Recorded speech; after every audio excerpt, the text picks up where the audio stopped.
Welcome to Outlaw Radio on a Monday night, live from the basement. What it do?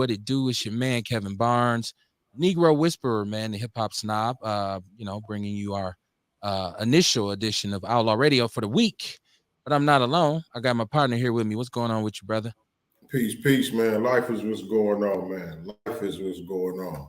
How everybody doing out there? Welcome to Outlaw Radio, where we talk that talk and we definitely walk that walk. Raising vibrations and elevating thought. Y'all better come on in. I'm trying to tell you I am the black woman lover, the black man's brother. I'm the culture teacher. I'm the hood healer.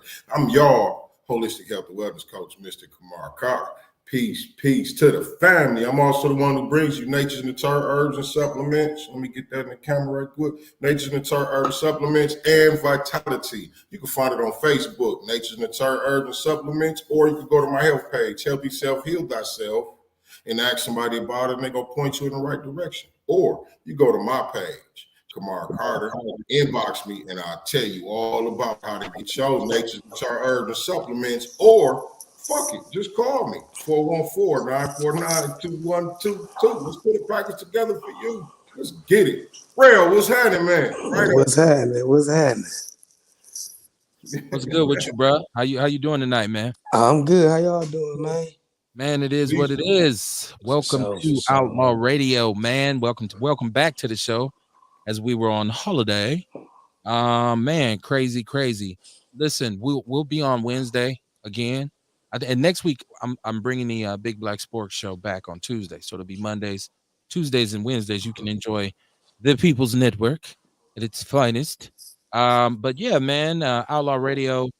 I'm always geeked up on a Monday because I'm like, I'm gonna get on the microphone and do what I do.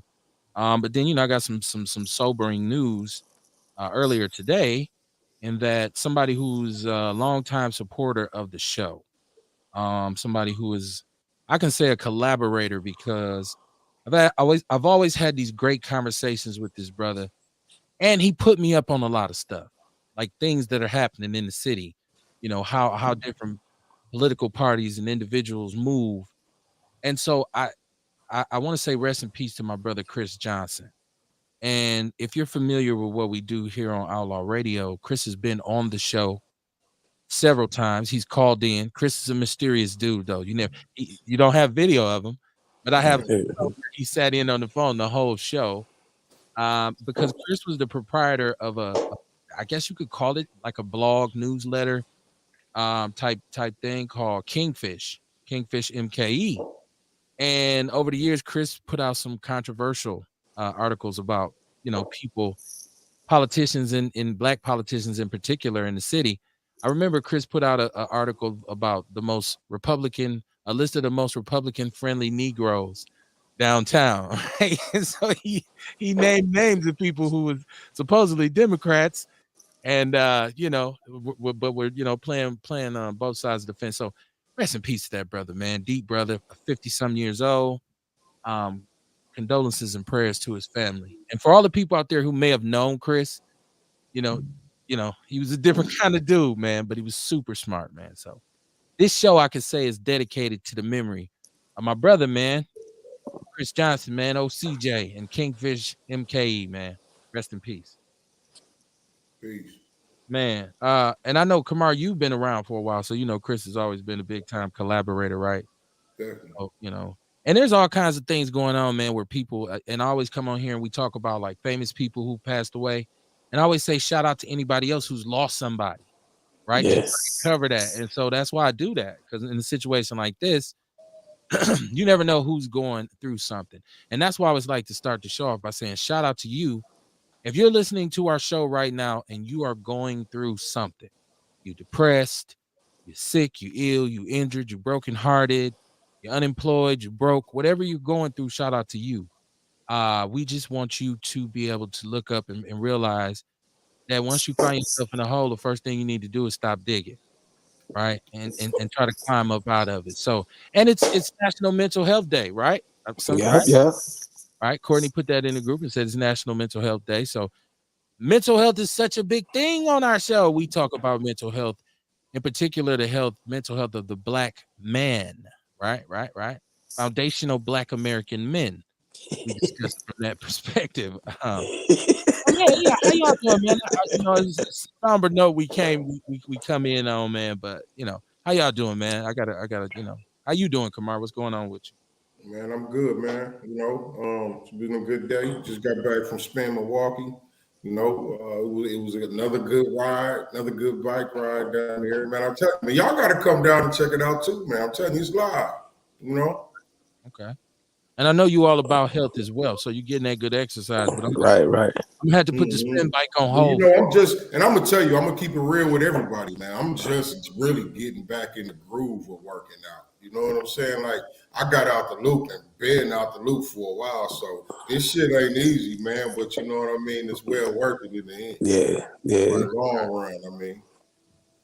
What it do with you, Rail? What's going on with you, man? How's your weekend? How's your day? What it do? Oh man, everything been dope. Just working on my product. I told my lady I go on today, and she wanted to make a nice little stand for me for my products and stuff. So I got my body washes and my lotions and my bath soaks and my baby powder. I make a plant-based organic baby powder because Johnson & Johnson was making people pussy fall out and stuff. So this is all plant-based and essential oils, because your skin absorbs 60% of the things that you put on it. So, that was my motive for making the health and beauty products. And then with me being a hemp processor, I can infuse it in CBD. And then I also put my books down here, the gratitude journal and the book. I was like, you know what? She did her thing, man. She big on presentation though. Right. So she wanted to do it. I said, you know what? I appreciate that. Usually I'd be like, no, you ain't got to do that. Shout out to the women for looking out, man. Because I don't be thinking about shit like that. I was like, that's what I'm saying. Hey, that's what I was just finna get at. When I first started vending, man, look, I show up to a spot and put myself on the table. You know what I mean? And that was it. But then when I started going down to the garden, I'm down there vending, and it used to be a bunch of ladies that be down there vending too, and they putting me on game, like, you know what I mean? Like, they big on presentation, man. Man, listen, man, and I started putting my table together, man. So shout out for the ladies that keep the fellas together. You know what I'm saying? Keep us in the game. Speaking of ladies, balance. Speaking of ladies, Deion James, what it do, bro? Welcome to the show. Speaking of ladies, what's happening, Courtney? Hey, y'all. What Hey, how you doing? What y'all talking about? Ladies keeping together, keeping what together for y'all? Oh, my lady put my visual together. She was like, "No, you got these products. Put it behind you when you do your podcast, so they can see." She bedazzled the little tray. She painted it gold and put gold glitter on it and shit. I was like, "It ain't that." Look, kudos to her. Man, listen, hey, look, that's support.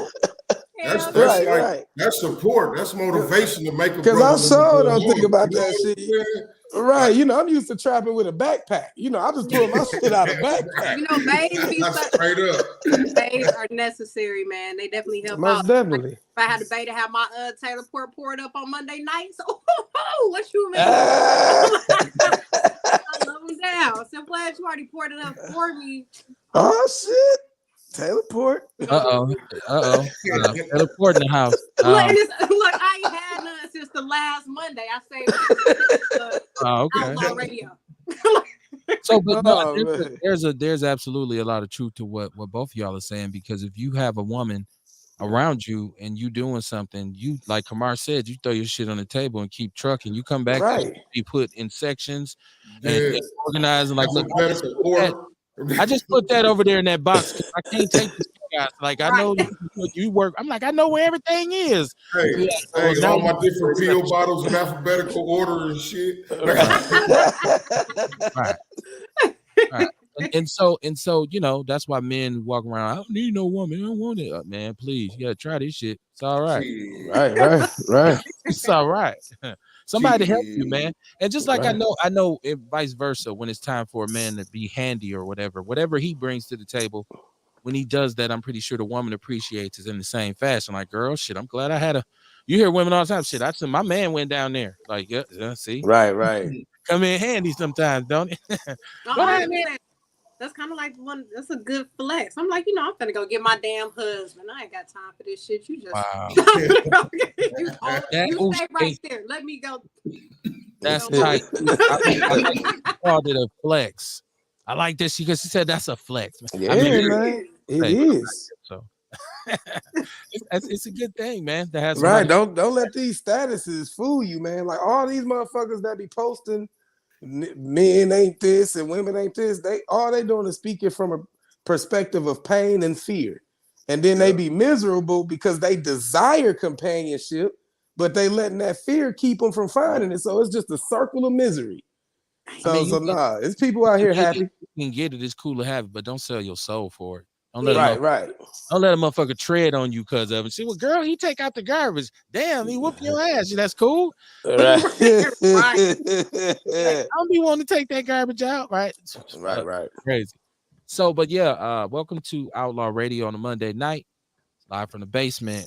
Man, rest in peace to my homeboy Chris Johnson, the proprietor of Kingfish MKE. I can't say that enough, man. Chris was a good friend, man, a good supporter of the show. Supplied me with a lot of information over the years, right? So rest in peace to him. I'm looking at the news, man, and y'all boy done finally got in trouble. Y'all man 50 grand. Kanye has he done got his ass. I'm like, wait, I'm like, who, Mandela? I'm like, who? How many people you gonna say is our spreading lies like peanut butter. No, them motherfucking commercials be tickling me. When asked about taxes, he said, we had Juneteenth. I swear. All right, that motherfucker, man. They put the weight on the world, and we know he smokes pot. They'll just throw that shit in. You be like, what they say at the end of the commercial and shit, like, wow, he bought hundreds of thousands of dollars worth of condos while right, yeah, boy, your ass, Mandela. And he come back and say they're lies, but then this is the irony. He follows up the lies they told about him with his own lies, which is, if I get elected, I'm gonna bring back manufacturing. I'm gonna make the police force safer. You're not gonna even have the power to do all that shit. Right. Right. A lot of people they missed that because they was too caught up in, he responded. No, but then he followed up by lying to your ass too. I want more police. Matter of fact, I'm gonna double them. You ain't gonna be able to do that. I said I'm gonna bring back manufacturing. Be the only politician in the last 40 years to bring back manufacturing to Milwaukee. Well, I bring A.O. Smith back. Like, where A.O. Smith at? I don't know that because he hasn't done. And Mandela's a friend of the show. He used to come on, but he hasn't really established any kind of connections with the black community. You haven't seen him. It's like he's buying milk and making peanut butter sandwiches, man. Okay, he is down with the people. They played that clip on the radio of Al Sharpton asking, talking about his shit plays in Milwaukee and Wisconsin. How are you, what I'm saying, getting out to the black community as far as voting? He came back like, shit, well, we be out here, man. I was just at the Sherman Phoenix, I'll be in my old neighborhood. Just how much lies. Like, nigga, no, you don't. You wish you could just press a button. Like, nigga, you lying. But who said that? Man, that was saying that to Al Sharpton. Lying. He ain't been to Sherman Phoenix. Yeah, somehow we started Sherman Phoenix, and then we just been around. I've even been door to door, woo woo woo. Like door to door, where not in the black community. Black community, borderline, the white community up there. At first, when I first met Mandela, he was doing all that though. Of course, when I first met him, he was running for senator. I mean, for alderman against Lena Taylor, and she whooped that ass. But I supported him because he was a good young brother who seemed like he had some structure about himself. But I think right now what we're looking at is that the majority of his money is coming from people that don't look like us. So you say you cater to, so and there's been complaints from people in Milwaukee, like the WNOVs, like I see Michelle Bryant complaining like he won't like give them the interviews that they want to do. It got to be pre-recorded, only 15 minutes. But what I would tell these people is remember that when he ran initially and he ran against Lena Taylor, they were shitting on him.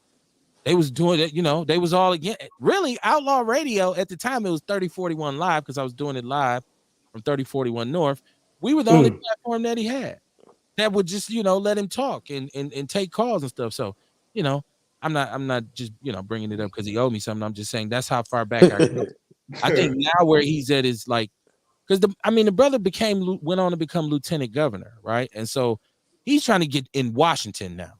He's trying to say, I'm trying to get in Washington. This ain't about me being downtown. I ain't on the east side because I'm in Washington, right? So he's trying to get to that level. So we'll see. But I just think you got to be careful. Don't isolate your base and don't assume all black people gonna vote for you because you're a Democrat. That would be the advice that I would give him. Deion James said, so true. I ain't never seen so many happy to be single people in my life. He was talking about what we talked about earlier. He said, I hate politics. I'm tired of all the lies. We've been going through the same shit since Harry Truman was in office. He said, Mandela is a product of the machine and he will do the machine's will. Our interest is not a priority to these politicians. I believe that to be true as well, especially on that level, especially when you start talking about federally. It changes because, the game changes. It says levels to this shit. I mean, we can, but it would be kind of asinine to put pressure on those politicians when we don't apply any sense of accountability to our local politicians. That's where it needs to start at. Right. So, and then you go up the ladder. You don't start out on the top of the ladder. Where else you going? Right. So, we gotta get that together. But like I say, anybody can get it. If you ain't doing something that you should be doing for our community, shame on you. He said he's a goofy. Hey, I will say this: he bought Vitality. There you go. Did you get a pick? I will say that. Did you get a pick with him? Like, yo, hey, Kevin, I took a pic with him. I took a pic of him with it. Oh, okay. That's dope. I didn't take a pic with him, but I took a pic of him with it. He said he's a goofy for jumping ship on the governor. That speaks volumes to people. Well, I don't, instead of being under the governor's thumb to go on and become a congressman and go to Washington, that's a little bit higher than, you finna be on some different circles. Fuck the governor. I'm about to go to DC, man. I'm rubbing elbows with the Black Caucus, whatever remnants of it are left. But no, I was trying to go in on y'all boy because y'all seem to agree with his ideology, and a lot of people have been talking about Kanye West because there's this conversation of, is he a free thinker? He's an artist. All kinds of conversations about his mental health, but he fucking with these Jewish people now. He comes out and says, I'm about to go DEFCON 5 on Jewish people. Yeah. Y'all ain't see this shit? No. Oh, man, look here. Let me tell you. This brother is banned, kicked off Instagram, and limited on Twitter. Let me see. On Twitter, you can see anything. So if somebody limits you on Twitter, something you doing that, he fucked around and took on the Jews. Oh, man. Hey. That's big nuts, though. That's big nuts. That's big nuts, G. Key word. Nuts is the key word. You see what happened to Nick Cannon when he tried? They sent the Zohan after his ass. He changed his tune real quick. Motherfucker fighting the system. Listen, he's been running the music industry forever. You know what I'm saying? What? He going at him. Maybe he feel like he had a level where he could go at him. You're right. If they fuck him up, they fuck him up. That's on him. What's his issue with him though? Did he say? Well, it has something to do with some business. But first of all, I agree with Kamar.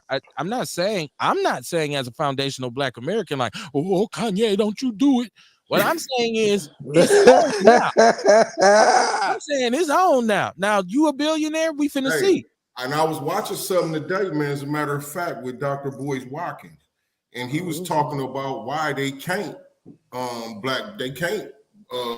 Me Too Kanye or blackball Kanye.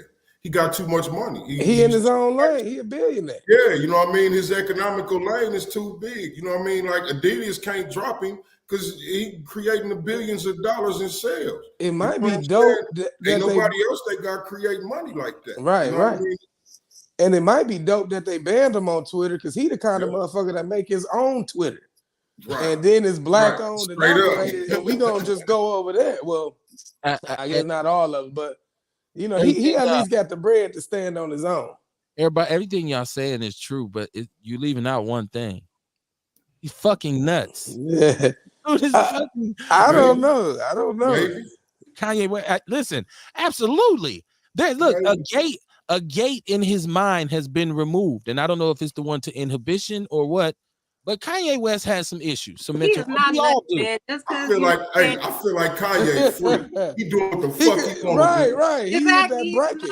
He's saying what he want to say, doing what he want to do, going where he want to go. He living his life, Right. man. Yeah, but okay, so that mean we all nuts too, then, Kev. Well, he got money. He got money. Hold on, though. Wait. Maybe you normal and we fucked up, Kev. To go, I mean, I'm trying to get his definition because you saying he's free because he has wealth and he is outspoken. He seems to say what he wants, but I'm saying all of the shit that he does ain't cool. Like you could say I got money so I could do whatever I want, but you can go out and do some dumbass shit and fuck with some people, and just because you got money, I don't know if that's necessarily free. Well, you have to suffer consequences. I'm just saying, you know what I mean? So I just think he's off. When I say do what he want, I ain't talking about disrespect nobody. Do what he want. I'm just saying he can go where he want to go. He living how he can live, how he want to live. You know what I'm saying? He can say what he want to say because can't nobody stop him from eating. They can't stop his money. Nobody ever spent another dollar with him. He good. His kids good. Their kids good and their kids good. You know what I'm saying? So that's what I mean by like he's free, man. I mean, can't nobody fuck with him. Yeah, I just think he's more Howard Hughes than people. Like I think he's a young Howard Hughes, man. And listen, don't get me wrong. I've heard several people say might be. I've heard several people say there's a thin line between genius and being plumb loco. I think definitely is. Yes, it's a very thin line. It definitely is. So you know, sometimes you go back and forth. You know what I'm saying? Like, are you who am I today? Right? Right. Am I Ye or am I Kanye? That's ape shit bananas though. But it's also evident. I'm telling y'all, we've seen this cycle with several celebrities. Wealth in itself is destructive, and on a personal level, even if you have it long term, keeping it, maintaining it, and just dealing with people around you most of the time who only want something from you. They don't give a fuck about you. They're there to get what they can get. It creates a kind of what they say, absolute power corrupts, right? Like so, money and wealth does that too, man. You look at most old rich people who've been wealthy for a long time. A lot of times they be weird as you're like, what the fuck wrong with this motherfucker? She got 19,000 cats in the goddamn living room. She got $3 million in the bank, right? You don't know. So you end up being the cat lady or you end up being Kanye. One of the two. If you get a record deal, you be Kanye. If you don't, you be the cat lady. Kanye, all right, bro. I mean, Kanye harmless, the cat lady harmless. Rich motherfuckers I'm scared of is the motherfuckers that hunt humans on their private island. You know, the whatever grove, Bohemian Grove is shit. Kanye is all right. Bro, you can't just say just throw some shit. People that listen to the show like, who the fuck is hunting people on Bohemian Island? A reality show. Did you see the report about them Chinese pills that had baby remains in it? Like the powdered up baby remains. They were saying it was adrenochrome, you know. It's all kind of shit out here, man. All type of shit out here. And shit out here that we couldn't even fucking fathom. Like what? And Kanye is a nutcase. I just want y'all. I'm gonna say it. He might be. It's just funny for him to offend them people. His fight with the Jews, his fight with whatever he does against Jewish people is, you know, that you say you the one who shook the tree. Don't be surprised when the apple falls. I just want to see that one play out because I have yet to see a person stand on what they say about them. You know, like the reason I bust out laughing is because as soon as you said that, I thought about that old Saturday Night Live skit of Eddie Murphy as Jesse Jackson, see Town. Oh, don't let me down. Yeah, that it was a jam too, man. But now you can't sing that shit because how old are you, man? How old are you? You are not. You're not old enough to know about that, I'm 39, man. I'm 39. Man, So we had the best of Eddie Murphy on tape. Man, that's Hot Tub, Gumby, all that shit. You know? That shit was hilarious. And Jesse Jackson, what it's based on is when he was running for president in '84. They called it Hobby Town. What do you call New York? Jaime Town. Jaime Town. So, all my Jaimes and Jaimettes. The Chitlin district to the them Jews came on swinging. Jesse had to back up off that shit. Listen. Don't let me down. No. You shouldn't have made me think about that shit. I gotta go see this. That's why I bust out laughing when you said Kanye taking on him. I said, oh shit, Jaime Town. Courtney, if you understand the context, it's hilarious. So if you've seen it right now, because it's 30-something years old, you look at it, what the fuck is he talking about? But if you're aware of when Jesse Jackson said and the Jewish people jumped in his ass, and man, he was apologizing all over the country, like he almost had to stop running for president. And probably what lost in the election. And so, yeah. So if you've seen that and you understand that, it's funnier, but it's stupid. But no, what I'm saying is most of the scrutiny that the Honorable Minister Farrakhan gets is because of his issues with Jewish people, right? Like it doesn't matter what the minister does, they're always going to say he's anti-Semitic.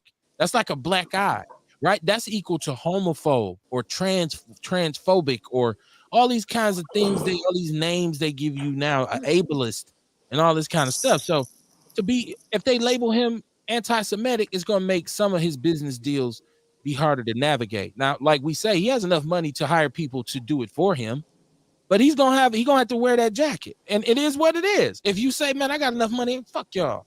All right, well, you got to walk in that. Well, they say you got to live on that hill, so let him go. It'll be impressive and possibly. I'm curious to see how it play out, man. Right? Yeah, it'll be. You know what? It'll be so inspiring for foundational Black America if he showed that I can stand without these cats and I'm gonna do my thing. And I ain't know how much shit that would cost. It would cost a lot of shit. You know how much shit just in the entertainment industry by itself. You know how much shit that would cost. You definitely finna see. Right.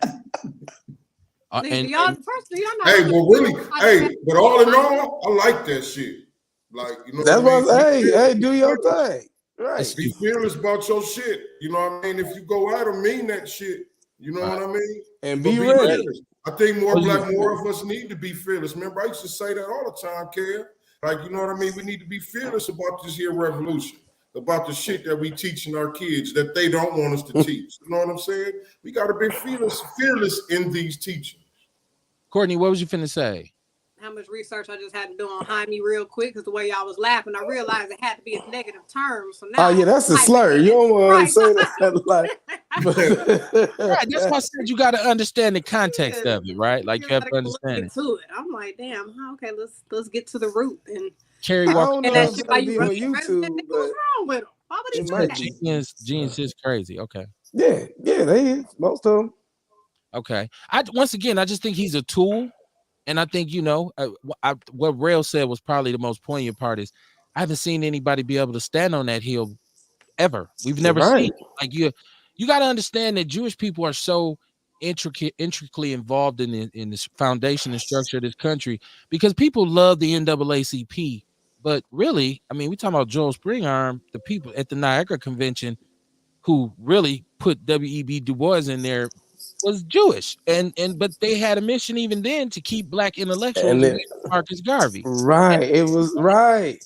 So, even with that whole Niagara Convention, like they said, they went in killing women, beheading motherfuckers, and at Niagara Falls, and then they created the NAACP just to kind of keep tabs, or to kind of cap it, so that it looked like they're making advancements, but it always kind of keeps that shit under control.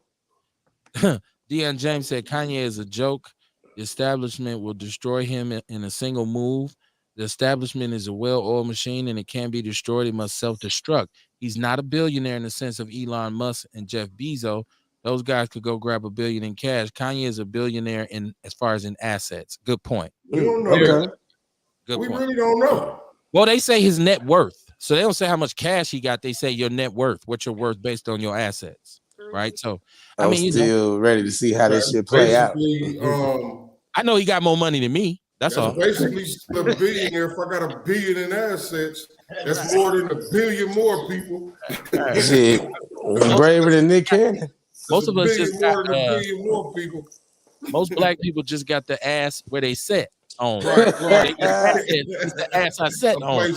A place to set their ass. Right. No, you got the word backward. You must be dyslexic, right?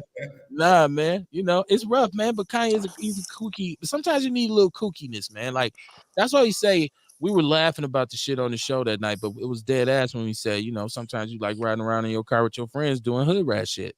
And so sometimes some chaos and some crazy shit. That shit was funny. No, that was bad. Kevin, why are you laughing? He said, they probably be tripping when he act normal. Right. They probably think tripping. So if he do something, there you go. I knew that they gonna come back in a minute. They probably him being normal. They think something wrong. Yeah, good luck to that brother, man. Good luck and good fight, man. Good fight. Yay. Go yay. Right. One thing about him is I think he's different because he has the LGBTQ with him, as opposed to it being somebody who say he's homophobic and anti-Semitic. Man, you can't cancel. I'm telling you, can't cancel Kanye. This is gonna be interesting, man. Interesting. Let's see if you can cancel it with the LGBTQ elemental P's behind it. You said you didn't say anything against Jewish, but what he said, just because so the motherfucker can't say the word Jewish nowadays, are we all banned? No, he said he was gonna go DEFCON 5 on Jewish people. So what that mean? That mean about to fucking wild out and go crazy but on it don't mean, but what do that mean? Have a wild ass album on you motherfuckers? It could mean it's a rant. So he has a lot of his issues with. First of all, this dude was in a meeting with the Adidas executives, and this is in the People's News Network. Get with the People's News Network, which is our sister group. It's like our own black CNN, right? He's in there with the executives from Adidas showing them porn movies. Yeah, he had a meaning behind it though that he talked to him about. It was something about on the porn movie. The scene was about somebody stealing somebody's girlfriend or fucking somebody's girlfriend, and he was equating that to what Adidas was trying to do to him. Right. I gotta understand Kanye. It be some shit. I gotta see the whole. We gotta be in the room to understand it. Clips and shit ain't gonna get us to understand. We gotta be right there. I love that shit, dog. Yeah, so Kanye said, make the motherfuckers understand you in your way. Kanye saying that Adidas trying to make him a cuckold or some shit. Y'all see this video? Y'all see what they do? That's what y'all trying to do to me. Y'all trying to fuck me. It's a gangbang. Do you see this? I don't like that metaphor. I'm not gonna be like that's me. See, that's what you know. They're not. Gangbang. I said that's what y'all trying to do. Hold on. We can renegotiate our contract. I'm not going to equate to me getting gangbanged, right? Like you got to be a little off. Like I'm not. Jeez. Nah, man. Kanye wants them to understand. That's we knew he was a little off, but courageous when he said George Bush don't like black people. That was our like, yeah. Mike Myers looked at him like, nigga. You know what? He's like, No, Mike Myers kind of looked at the camera like, this nigger's crazy. Watch how many motherfuckers buy his next album to see what he got to say about Jewish people. Well, see, I don't think this is an album thing. Once again, I think this is a result of some because he sell records. The what they're doing to him on social media, and in my mind, I'm thinking he's trying to attribute how much they actually own in terms of all of this stuff. So yes, because the media they own all the media. He done already made Jamie Lee Curtis cry. She started crying as soon as she seen it. She said, "I just burst into tears." Jamie Lee Curtis, the white, your favorite movie. We know she is. She been all the She's been running for Michael Myers for 30 years, and Kanye, man. I feel like this movie, she needs to just let him kill it. Just let him kill you, man. Damn. I'm tired of moving. Right at this point, just let Mike take you out. Both of y'all. I thought the last Halloween was the last Halloween. So when I seen this commercial, I said, "What the fuck going on?" Man, they just gonna keep milking this cash cow. I just feel like the police couldn't do nothing about this. Like look, nothing. Y'all just sit here with me tonight. Leave 50 officers here and just sit here with me. Dude's gonna come down the street Just shoot the mother. Like, he gonna be here, man. Right. Every Halloween, this nigga come. Right. Man, you hear, see, here he come. Here he come. I'm going in my room. I'm going in my room. Motherfucking Halloween. Oh man. He can come in there and chop it. We got Army, Air Force, Marine, chopping up whole police forces. Yeah, he It's just crazy, made. man. Oh, I was thinking, y'all, we should have. And I'm not really into a whole bunch of bullshit books like that. I'm not at all, unless it's Sister Soldier. But I'm thinking we need to have a mini book club. Maybe we need an audio book, and we need to listen to this fucking book that Jada Pinkett put out. Oh, she gonna say some shit. We gonna be like, damn, Will. That's what niggas say the whole book. Like, damn. I'm okay on that. It's a hard pass for me on Jada. I'm with the book shit, but for Jada's, let's do something else. Like I love the idea. Right, I got a Jada. I think this book may be as interesting as when Superhead put that first book out. That was a good book. I didn't read that shit. That was a good book. Oh, okay. I read that book. I see where we are. I didn't read it either. I seen that scene with her and Mr. Marcus. I That made her famous. I read it while I was in prison. You said you read it while you was in prison? Yeah. You know what? I seen the movie. I seen her movie. I didn't read the book. They did. She got a movie out there? The she had a little movie back in the day. Oh, that one. Like, what movie? Yeah, her flick. I didn't know that. Yeah. I seen it. It was out here. It's like, whoa, that's why they call her that. Right. She had do with the roto-rooter. I was like, okay. It was earned that shit. It made the average dude cut it off anyways, because you're like, man, that ain't real. Can't no girl do that. Man. No woman on this planet who can do that. I'm like, nah, I'm not watching this shit. It's like the R. Kelly video that I seen but I didn't see, because I'm like, oh hell no, man, what the hell? It was too much going on. Welcome to Outlaw Radio, man. Feel free to call in. The number is 262-202-5131. I said it fast, but it's going across the bottom of the screen. 262-202-5131. It's live from the basement as we pontificate on a Monday night. And you know, so we had this thing, this seriously crazy event to happen last week. And did y'all see this? There's a high-speed chase on the bridge, and the car runs off the bridge and explodes when it hits the ground after running over 3 people on the bus stop. No. Right by Potawatomi. Yeah, down on 16th on the bridge. Right. What the hell? Yeah, man. Yeah, the police saw him. It was a drug deal. They said that's what the police said. It was a drug deal, and they was chasing them for that. And I guess this individual had 2 people in the car, or somebody in the car with him, and he, like I said, but now the question was, they were saying, did the police ram him, like use that pit technique on him? Right. I don't know. I don't know if they. Oh, okay. Because I don't know. You just to fly off that bridge and see. I'm scared of heights, so like whenever I'm on that bridge, I'm always worried about stupid shit like that. Anyway, I was gonna say, I always think about that expressway going to Madison way. I'm like, damn, what if they just drive off this motherfucker? Like, ooh, wait, they have to be going fast and hit that shit hard and flip. Damn, if somebody didn't did it. There's one place you won't catch me in Milwaukee. You won't catch me driving across the home bridge. I drive across the whole south side before I get on the home bridge. Hey, I love riding on the home bridge. Which the home bridge? The kids left down there with the big arc. Oh, yeah, I love that one. The one going to Cudahy. The kids love that when we go over that one. They be going like this. I'm cool. We gonna go out Forest home. It do doing that so good. They pull my windows up. I be like, this shit here. Man, please. I had to drive over one time. I was freaking out. But you know, I was holding the steering wheel. I was in the car. I had the doors locked, the seatbelt on. My it just wasn't right, and it moves. That's not cool. I mean, but that's the stuff you have on, Kev. You said all the things that the doors. That ain't gonna stop me if I fall off the bridge. It's like 100-foot drop. I'm dead. Right. And you said they exploded like a 18 like in the series. Yeah, right. Like on the 18 and shit. Like shit.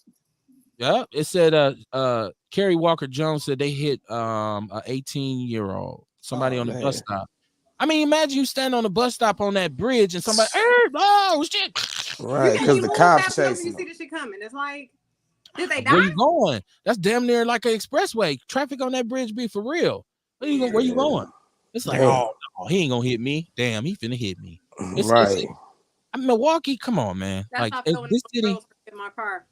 this Yeah. city is in a lot of ways it's out of control. And it ain't people gonna say pretty soon it's already there. The city is crazy, man. It's people get young kids getting murdered over the weekend, man. People getting shot and just killed. It's like I worry about the community because I feel like this is their justification for gentrification. And this is what they're going to utilize to be able to get that done. Because they're going to say, look at this. We got to move these people around. We have to contain these people and move them around. And so when I look at, because I think about everywhere we go, and we were at my son's football game, right? We were in Hart Park in Wauwatosa. My wife and I watched my son play. Bunch of kids. Man, you think it wasn't no clownery? I mean, little girls get to fighting with the police. I think the mama tried to jump in. She left on a stretcher. They put her down. About 3 or 4 of them on her. I mean, and kids just running back and forth and screaming and yelling, and then they finally like all the students got to leave and just put and I'm like, but they're our kids though. They're black kids, and I'm like, dude, something got to be done for this generation, man. I worry about our young people in Milwaukee right now. I'm really concerned for them. Fix that though, because most of the issue is because they got fucked up parents. Like you saw the mama trying to jump in and got put down. Like a lot of them got ignorant ass parents that I went to school with, and they just still ignorant up. So I don't know if she was trying to jump in it or trying to get her daughter. I don't know. I don't know if she was. I can't say she was trying to fight. They said it was the mother, and she was in the scrum because it was a big kind of hoo-ha. I'm using crazy words. But she ended up stretched out in the end. They just flat out till the stretcher came and they put her on there. I'm so used to black people clowning and young black people clowning when we go to places. Like I'm desensitized to it. Like I leaned on the gate the whole time, like this, and it's like a whole riot. Just sitting there. My wife like, you don't want to move? I'm like, nah, I'm good. Because I already had my escape plan kind of plotted, though. I knew which way I was going to limp in. Like, oh, shit, it's time to go now. Right. So, you can only be brave to a fault, right? Planning. Oh, man, come on, man. Oh, you got to. This Milwaukee. Find your route, goddammit, just in case. This where you back in the parking spots just in case you got to hurry up and smash out that motherfucker. You know what I'm saying? I don't sit in no room I don't know the layout of. I got to walk around it a little bit. Oh, this is nice. While I'm where the goddamn emergency exit in this motherfucker. Right. That's what used to bother me when we would go out and we would go to a place where it was like one way in and one way out. Yeah. And everybody like, yeah, what you so paranoid for? Motherfucker, do you realize it's only one door? That's a fire hazard. We all can't you couldn't. Where was the back at? Like, I'm looking around like, is that supposed to be the back with the cage pulled over and all the crates in front of it or chairs stacked up in front of it? We ain't getting out that door. So, I'm that's the kind of, that's one of my idiosyncrasies, I guess. Like, I'm real, like, I don't like to sit in a restaurant with my back to the door. Right. I'm always like, let me sit. There's certain rules, man. Certain rules. It is. Being on point. Right. It is. You know what I mean? It's about being on point. I was just in a restaurant the other day and we was talking about like, where we gonna sit? I said, I don't know, but I'm facing the door. Right. I'm sitting close to an exit while facing the main entrance. Right. Just in case I gotta get out. I gotta watch this. I gotta be on point. Kerry Walker Jones said they said an 18-year-old is doing okay. That's cool. I'm glad. That's good. Can he sue the police for chasing that motherfucker into him?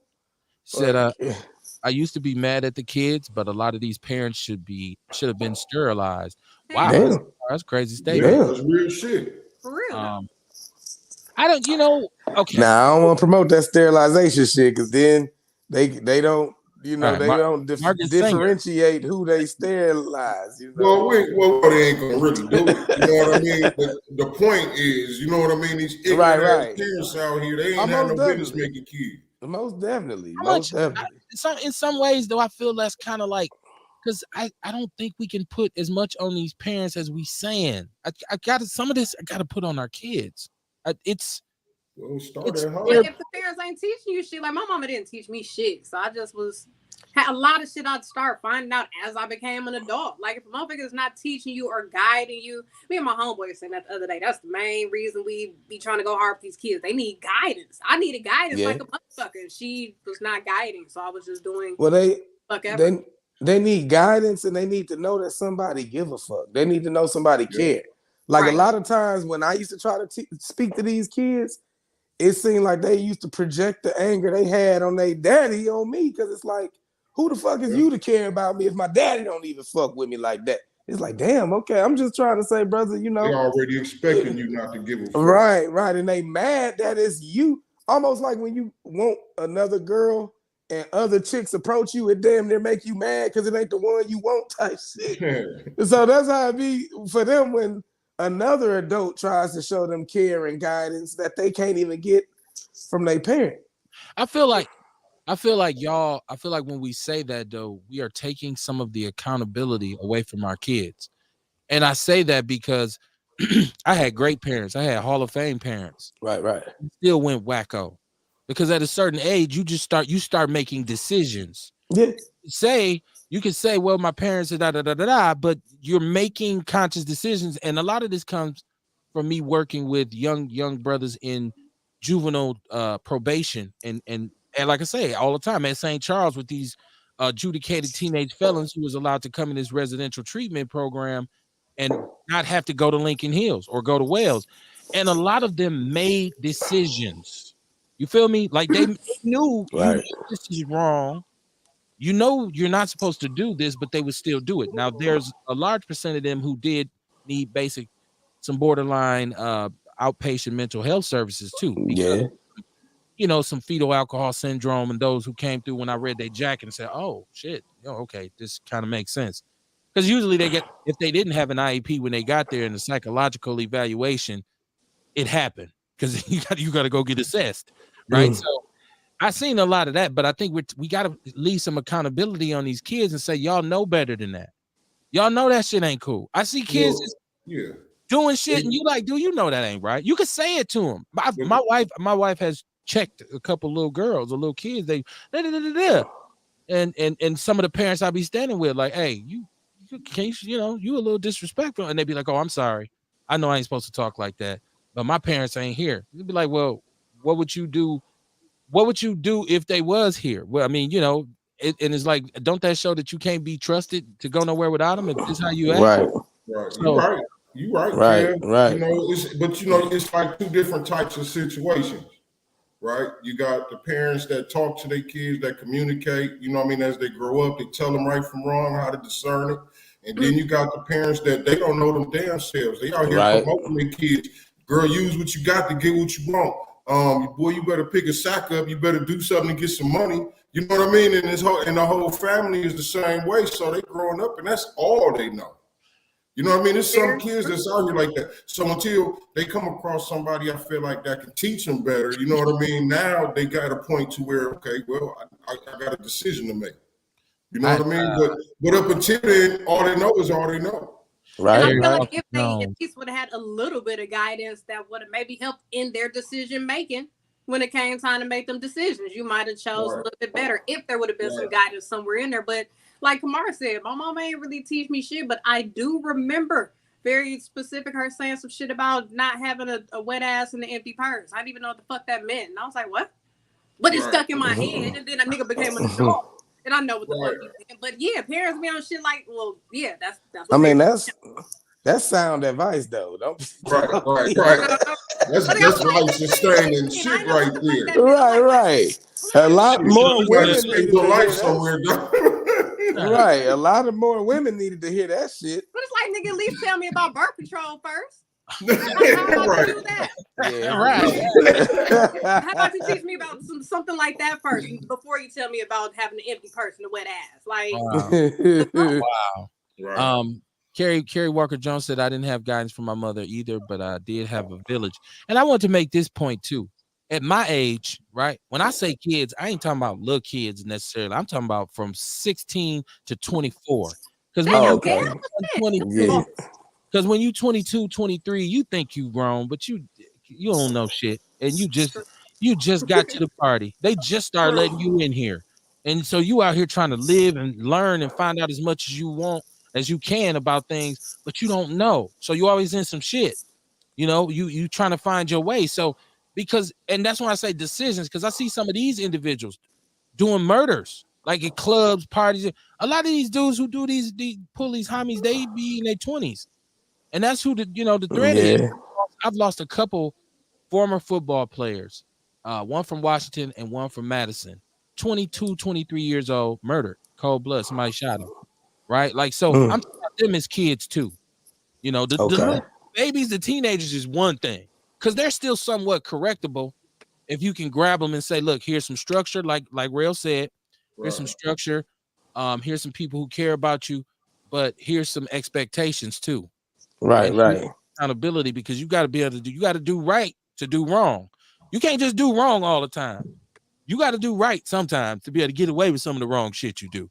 And I know that don't make sense to people, but can't nobody do right 100% of the time. So you try to do as much right shit as you can there before when you fuck up, you like, but I'm good though, man. But I'm good. Depending on what your ass did. Good evening, Kev, Kamar, Rail, and Courtney, and the Outlaw family. TR, that's you. Hey, peace. Live from the flip phone, as she would say. You know what though? Like at 21, I was married with children, a good job, and running a household. So you know what I'm saying? Like, you know, I think at that time I worked for Pepsi. That was a good pay back then. You know, and they paid you weekly. Yeah. So 2 checks. That was my first month and security deposit to get a spot. Getting in Pepsi, you got to have a plug. Shit. I always been good with getting good jobs. Like the Pepsi when I was 21. When I was 26, I got into AT&T, and that was the fattest check I ever had. I'm looking forward to making that kind of money again. When I was 21, I was halfway between college and Atkinson. Okay. And I wasn't. I was in between both of them, just kind of, seasonally. Yeah. It was Capital and Atkinson, then it was college. So I'd be out of town, come back in, go to the block, go back out of town, go to college. And I used to make the worst decisions in the world, especially when I was on Atkinson. Like I wasn't, you would have been like, "What, motherfucker? What?" I was dumb, but it was just the nature of the times. So I wasn't an oaf stumbling around like, "Oh, I'm just saying the shit we was on was crazy." Like you look back at it now and say, "Dude, what the fuck was we thinking? why was we doing that?"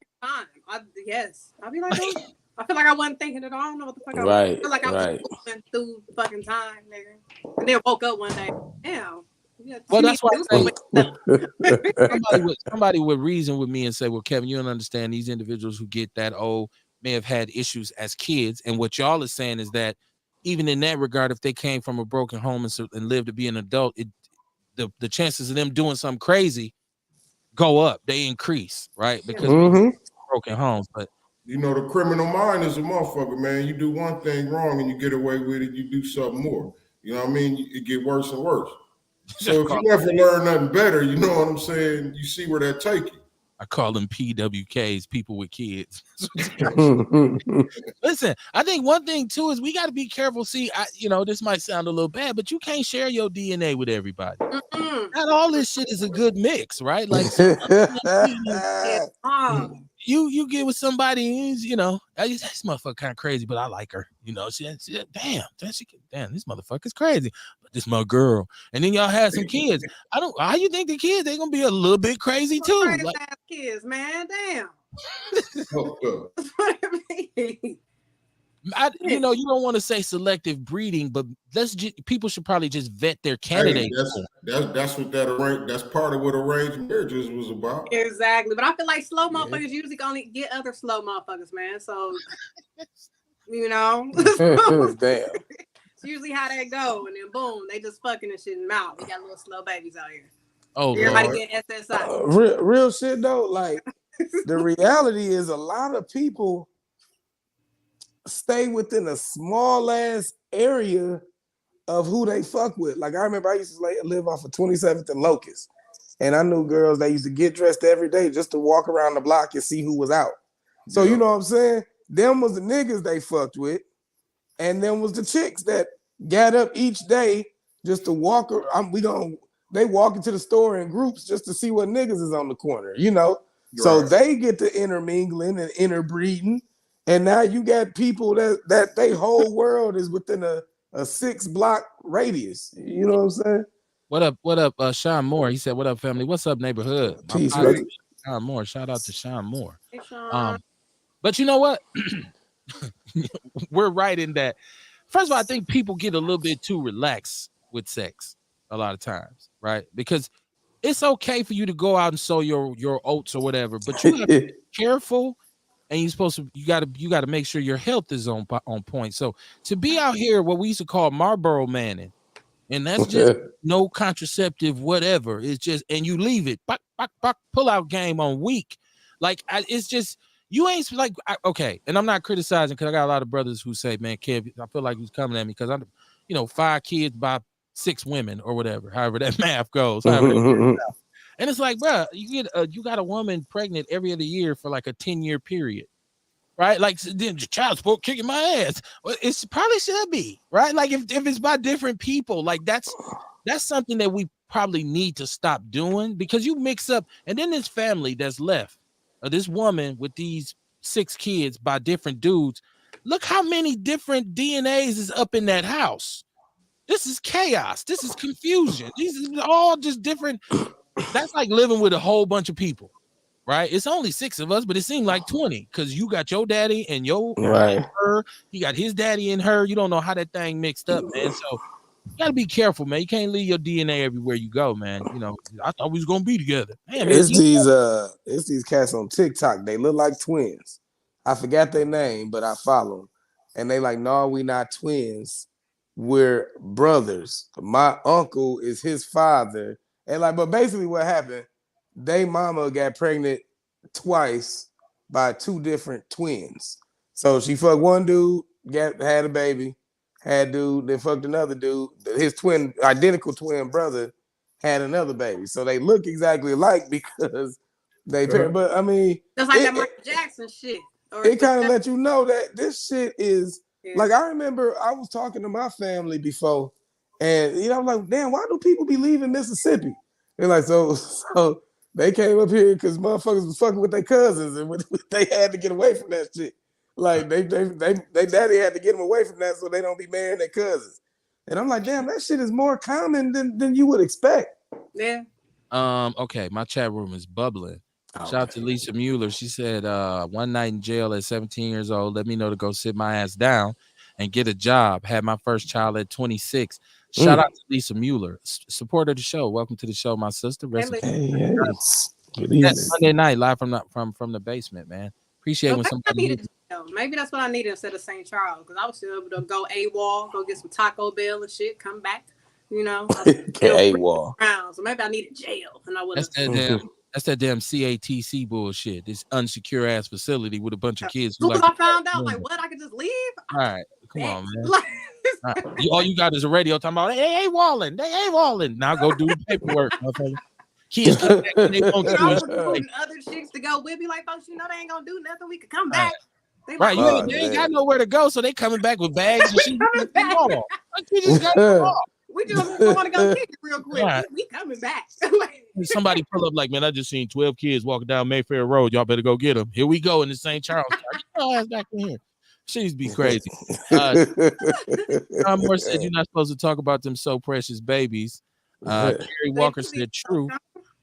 She said truth. My grandmama always said get your kids off the block. Sean Moore said dog because I was talking about mixing up that DNA. He said they gonna try you, KB. Put me on speed dial, homie. I got you if I need some help. Right?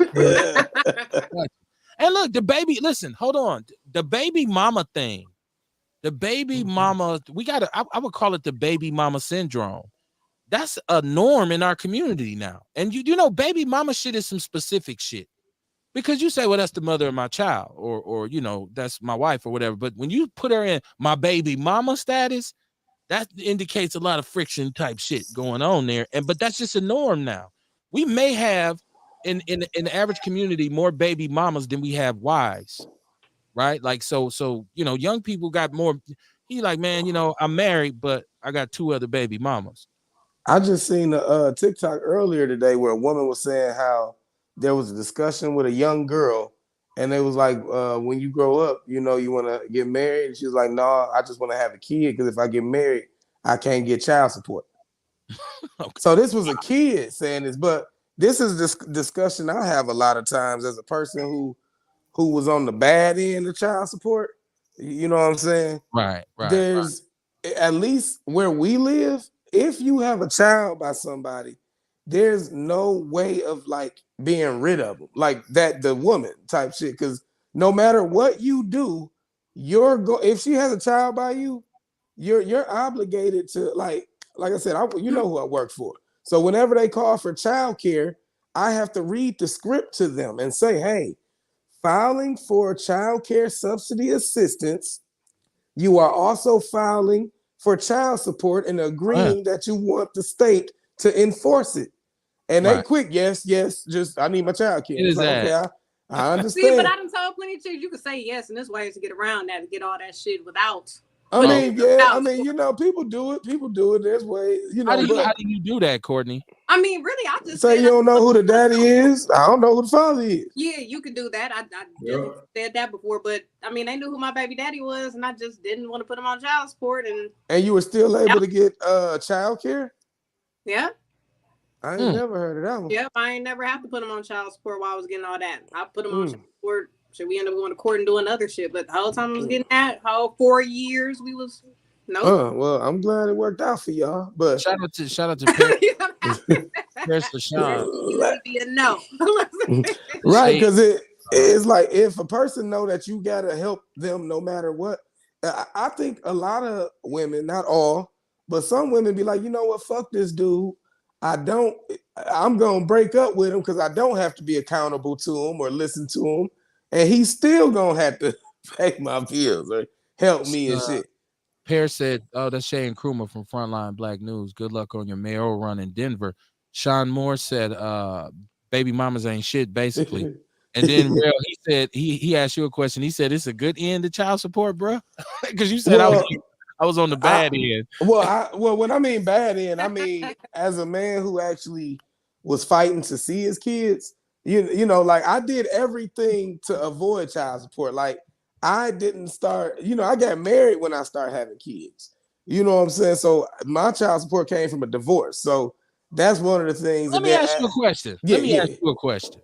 For sure. Now, do you blame her or do you blame yourself for being too young to really be able to choose and you put the wrong person in the position? Because if you was a little bit older, you probably would have seen some of the flags and you wouldn't have put her, you wouldn't have just, got a baby and married her. Maybe you'd have vetted her a little bit better. But when you're young, you don't know. So have you ever thought, because I was so young, I didn't really even, I thought I was choosing the right thing. And lo and behold, it wasn't. That's a good ass question, man. You know, actually, I don't blame anybody. I look at it as, like I said before, I also went to college and that didn't work out. I got married for the same reason, because I was told it's the right thing to do. Okay. So I think at the time I was deep in church. Like I said, I was being groomed to be a pastor and shit like that. So at the time I was deep in church. They like, hey, she's having your baby. Y'all live together. Y'all might as well do the right thing type shit, like Spike Lee. They don't know who the father is, but now they have the lady name everyone who she slept with. So hey, you know what I think? That question you asked, Real? Say that again. Being young, you know what I mean? I look back at my life, right?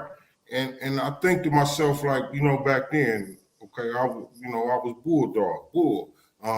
You know what I mean? I'm out here in the clubs. I'm doing this. I'm doing that. You know what I mean? So it's like I wasn't looking for the right things in women. You get what I'm saying? Because I didn't know myself, first of all. You know what I mean? It was a persona I was putting on. You know what I mean? I didn't know myself. Right. I didn't know what I really need, because I didn't know who I really was. I didn't know how a woman could really help me. You know what I'm saying? Right. Something that I like. Right. You know what I'm saying? Ooh, I like her. We could kick it for a while. Right. You know what I'm saying? And that's what it was. You know what I mean? Because I ain't had no clue. That's why I said, like, I did have a clue. I was just foolish. You know what I'm saying? See, at the time, my mother taught me right. You know what I mean? She taught me the right shit. Look at me now. You know what I mean? But I'm just saying, you know what I mean? I was out there in the streets putting on this whole facade or whatever, this fucked up image of who I thought I was. You know what I mean? So I was getting the type of women that went with that image. Right. You know See, what I mean? at, So at the time, I wound I up with just kids wanted, with women who I never would be with again in my life. After, you know what I'm saying? Like yeah, I was just looking for the wrong things.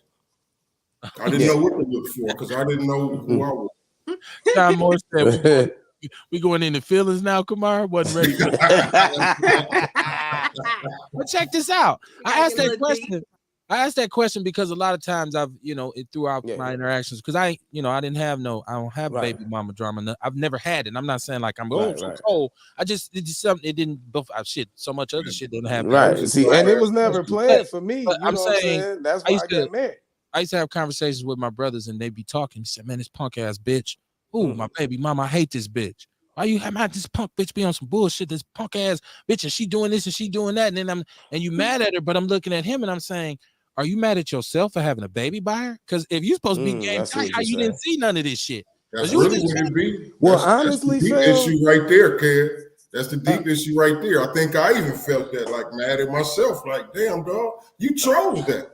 another You chose the issue wrong though, relationship. another issue is this. It takes 6 months to 3 years for infatuation to wear off. So a lot of times motherfuckers don't be in love when they have kids, they're infatuated with that persona that's being presented to them.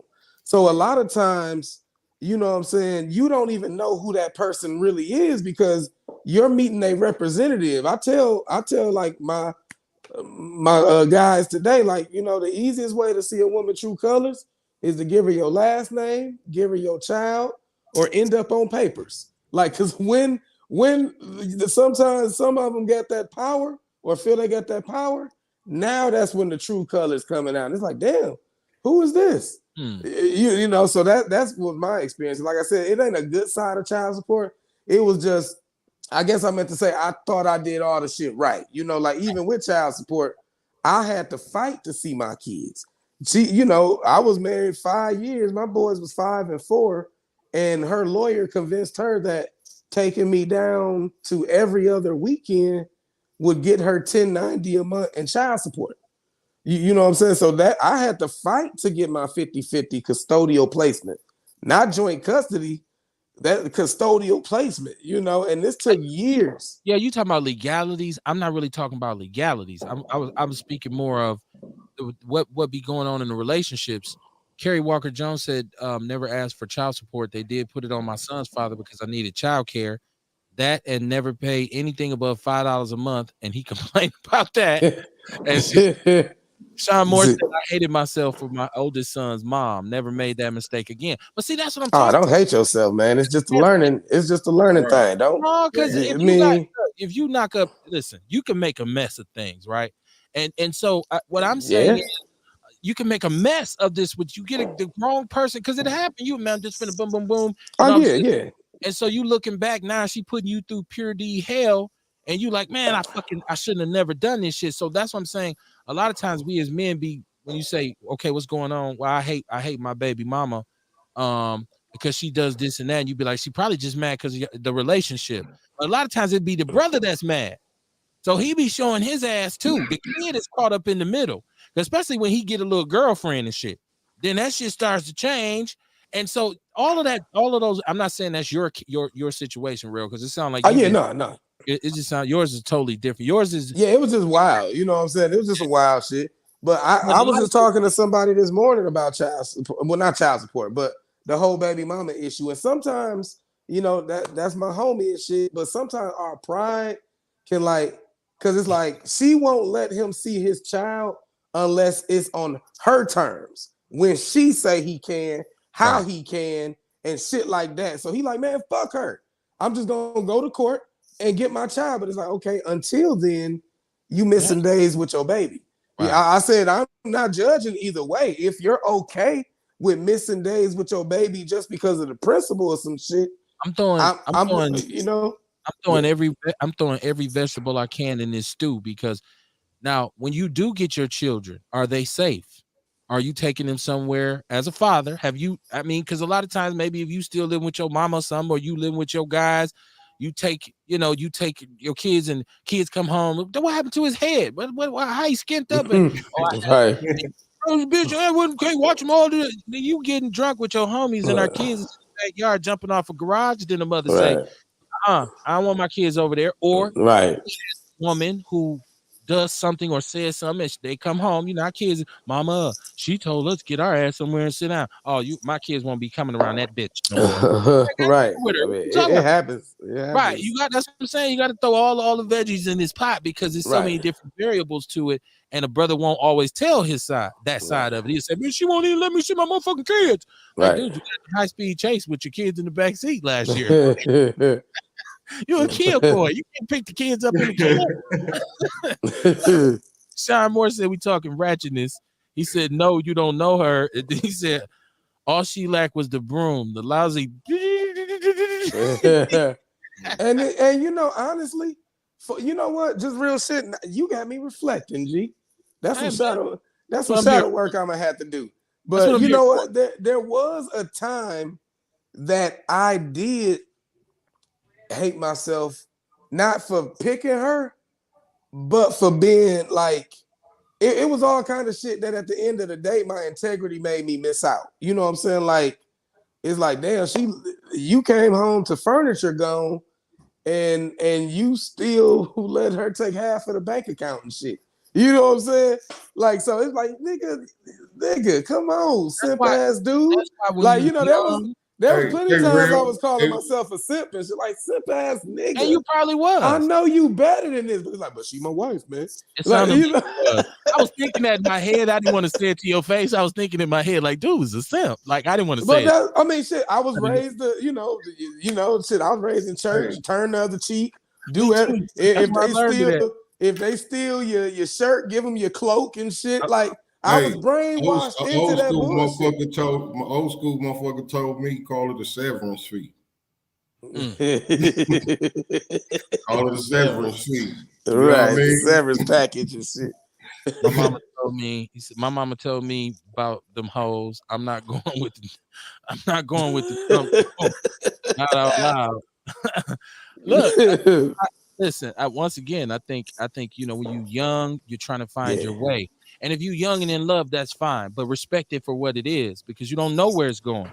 So you right, can't right, really put no chains on it and say we getting married. Well, we only right, 21. We only right. 17, 19. Like Shit, damn, at I the ain't time we thought we was grown though, man. I right. had my See, own yeah, crib. Shit, I yeah, was playing teaching though. Sunday school, had a Wow, kid, playing. a And them man be in the the dudes that household get and shit. cheated on, though. Them be the dudes that get cheated on. Type shit. My Type girl who shit. go to the club and meet some young wildcat out Right. here, and he be Right. like, "Man, fuck that square ass nigga, come over here." She said, "I'm finna Right. go to my cousin's house. She over there with Lathon and them on 21st Right. Street." That did everything to tame a nigga and now he boring because she done tamed him. She come on, you talking about, "Girl, I just read this incredible scripture." She's like, "Yeah, Right. read it to me while I go to sleep." Oh my You god. know, and that was that a lot of the beef was from like, dog, you out at the bar, you can't even get your ass up to come to church with me and the kids. What kind of mama is you? Oh But no. but so yeah, that caused friction. But ultimately, we were two young people who did what we thought was right, and like I don't blame her for shit. Like they say, by the fact that y'all had a bunch of kids, young, dumb, and full of cum. Ain't that what they call it? Young, dumb, and full of cum. Yeah, man. Not more said, what church you went to, bro? El Shaddai Church of God in Christ. It's still Oh, a dope church. watch out now. It's Go, still a dope church, and go, just don't play, man. if you into Christian shit, go ahead to that church, 27th and Chambers. If men, Me, I just outgrew Christianity. if men want to see their children and the lady is giving them a hard time without seeing the child, she's talking to Ren. Go to court and fight for your rights. If you're not abusive, the judge will rule in your favor. I think she means. Yeah, Yeah, he said that's what he was saying. He had to go through a lot of legal years and years of legal. man, it was. You know what, fam? But it was like a sweet irony and shit because, like, with that whole child support shit, like, I lost my job at AT&T for health issues back in the day, and that's when I became a hustler. When I found out my job was so quick to let me go when I was facing like bullshit, so that's why I've always had more than one stream of income since then. But there was a year where shit I was backpacking it, and no child support was being collected. So when I did You was get a on the job run from. again, You was on the run. when I did get a job and they found my ass, Smack. man, I was every tax season 5-6 G's for at least 4 years. What they call it, arrears. Yeah, arrears and annuity. Like, so Right. then I end up going back to court, and they realized that I wasn't supposed to be paying that exorbitant amount because I was no longer getting that AT&T money. And they took me off child support. She appealed it, and we had to go back to court. So then, since we in court now, they're like, "Fuck it, give us y'all income statements." Shit, they came out the room like, "Would you like child support?" I'm like, Wow. yes, I would. Thank you. And then I told you I got that text a couple months ago, like, "Hey, I need you to forgive my arrears so I can get a passport." Oh no. Oh So my it's like, man, all you get shit. If you stay right and do everything right, you gonna get your up and comings, man. You never know when it's gonna be, but I'm still eating off them arrears I just got when she filed tax. Oh no, right, no chance. For every brother that struggled out there. Right. Shout out to y'all, right? Sean Moore said, "No, bruh, no taming. We got to do a show on this shit." He said, "My son was kidnapped by his mother, and the courts didn't do shit. I didn't see my son for 14 years. The courts being bullshit." She said, "You should have called child support and got an adjustment. They would have done it." You know what? At the time, I didn't know that, so I kept going to the mama like, "Hey, you know my situation," and she just kept saying, "Hey, if you agree to let me get them all week, I'll take you off." So it became a bargaining chip. So then my pride was like, "Man, fuck that shit. Either trying to use my kids as a bargaining chip." But then somebody did tell me about the Marquette Legal Aid on Tuesdays, and I called them and got that process going. And like I said, I'm still eating off the arrears right now. Here's where being a youngster, a new booty, kills you, because if you were an older seasoned man, right? I'm for real, because that would have been the first thing. I would have, because at 20, okay, I got married at 26. Okay, for sure. Almost 27. I was separated at 26. I was still young. I was still young, but I had lived life and learned things about life. I wasn't, and so was my wife. So it wasn't like we was both high school sweethearts coming with this dream. Yeah. We both knew this what it take to survive, and this is the business we gonna have to handle. I had my first child at 27, so it was a different understanding, because 21-year-old Kevin, he would have blew that shit up immediately. It would have been horrible. Like it would have been, it would have been bad. But at an older age, as an older seasoned man, I was more knowledgeable. So my legal thing, plus I watched my brother go through it. First thing I see as soon as we broke up is, "Hey, I'm about to go down there. They taking I don't work there no more. Fuck y'all doing?" So by not I wish I knew that shit, man. I could have saved me like 6 years of grief. Right. Damn, that's a long time to not know. It is. And realize I could have got this shit taken care of years ago. Right. And then as opposed to the 15 G's over the 5 years they was taking from me, I got like 3. But I mean, hey, it is what it is, Right. It ain't my full reimbursement, but hey, you gotta be thankful for the minor victories. These are the things that our kids, a lot of these kids that we're talking about, and check this out. These back and forths, it gets tense. Like it gets to the point where it's like two people can't stand each other. Like the only way they can even communicate is through the court, and the child is caught in the middle. So then I can see how this child grows up and is in a bad space, because they're like, "Man, I never really had a father, because my mother wouldn't let my father see me because he didn't pay child support." And what she really don't realize is she ended up hurting me. Now I'm resentful to her and my daddy. I'm resentful to her for not letting me see him, and I'm resentful to him for not coming around because we were struggling. It happens a lot, man. Yeah, I can see that scenario happens a lot, man. Yeah, I see that. Like I'm seeing a lot of, like, even with my boys, like they 18 and 17 now, and like and I don't want them to see their mama in no kind of light. You know what I'm saying? So that wasn't my desire. But for them to be like, "Hey, Pop, we seen what you was going through, and we appreciate your struggle to stand," like, right. It's man, that damn shit almost bring a tear to your eye when your kids acknowledge your work and shit. You know what I'm saying? Yeah, man. And that I never japped out. I never, that's where I had to learn emotional intelligence, because whenever I did get frustrated and kind of lash out or fuss, that shit was used to justify why I was getting shitted on like I was. Like you said, justification for gentrification. They find reasons. You heard that? That was slick, huh? Yeah, that was dope. That in there. That was dope. Like That's how it was. It was like, see, I had to get away from him. He uses mean words. It's like, damn.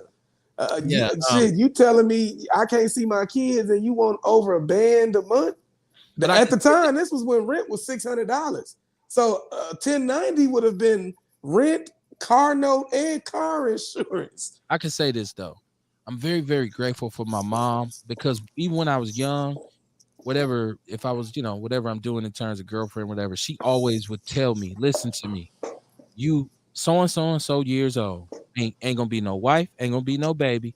You don't even know if you're gonna even see this person again next year. You need to live your life. You ain't getting tied down. But especially when I went off to school, my mother was like, look, you ain't go off to school to have no baby. So, right.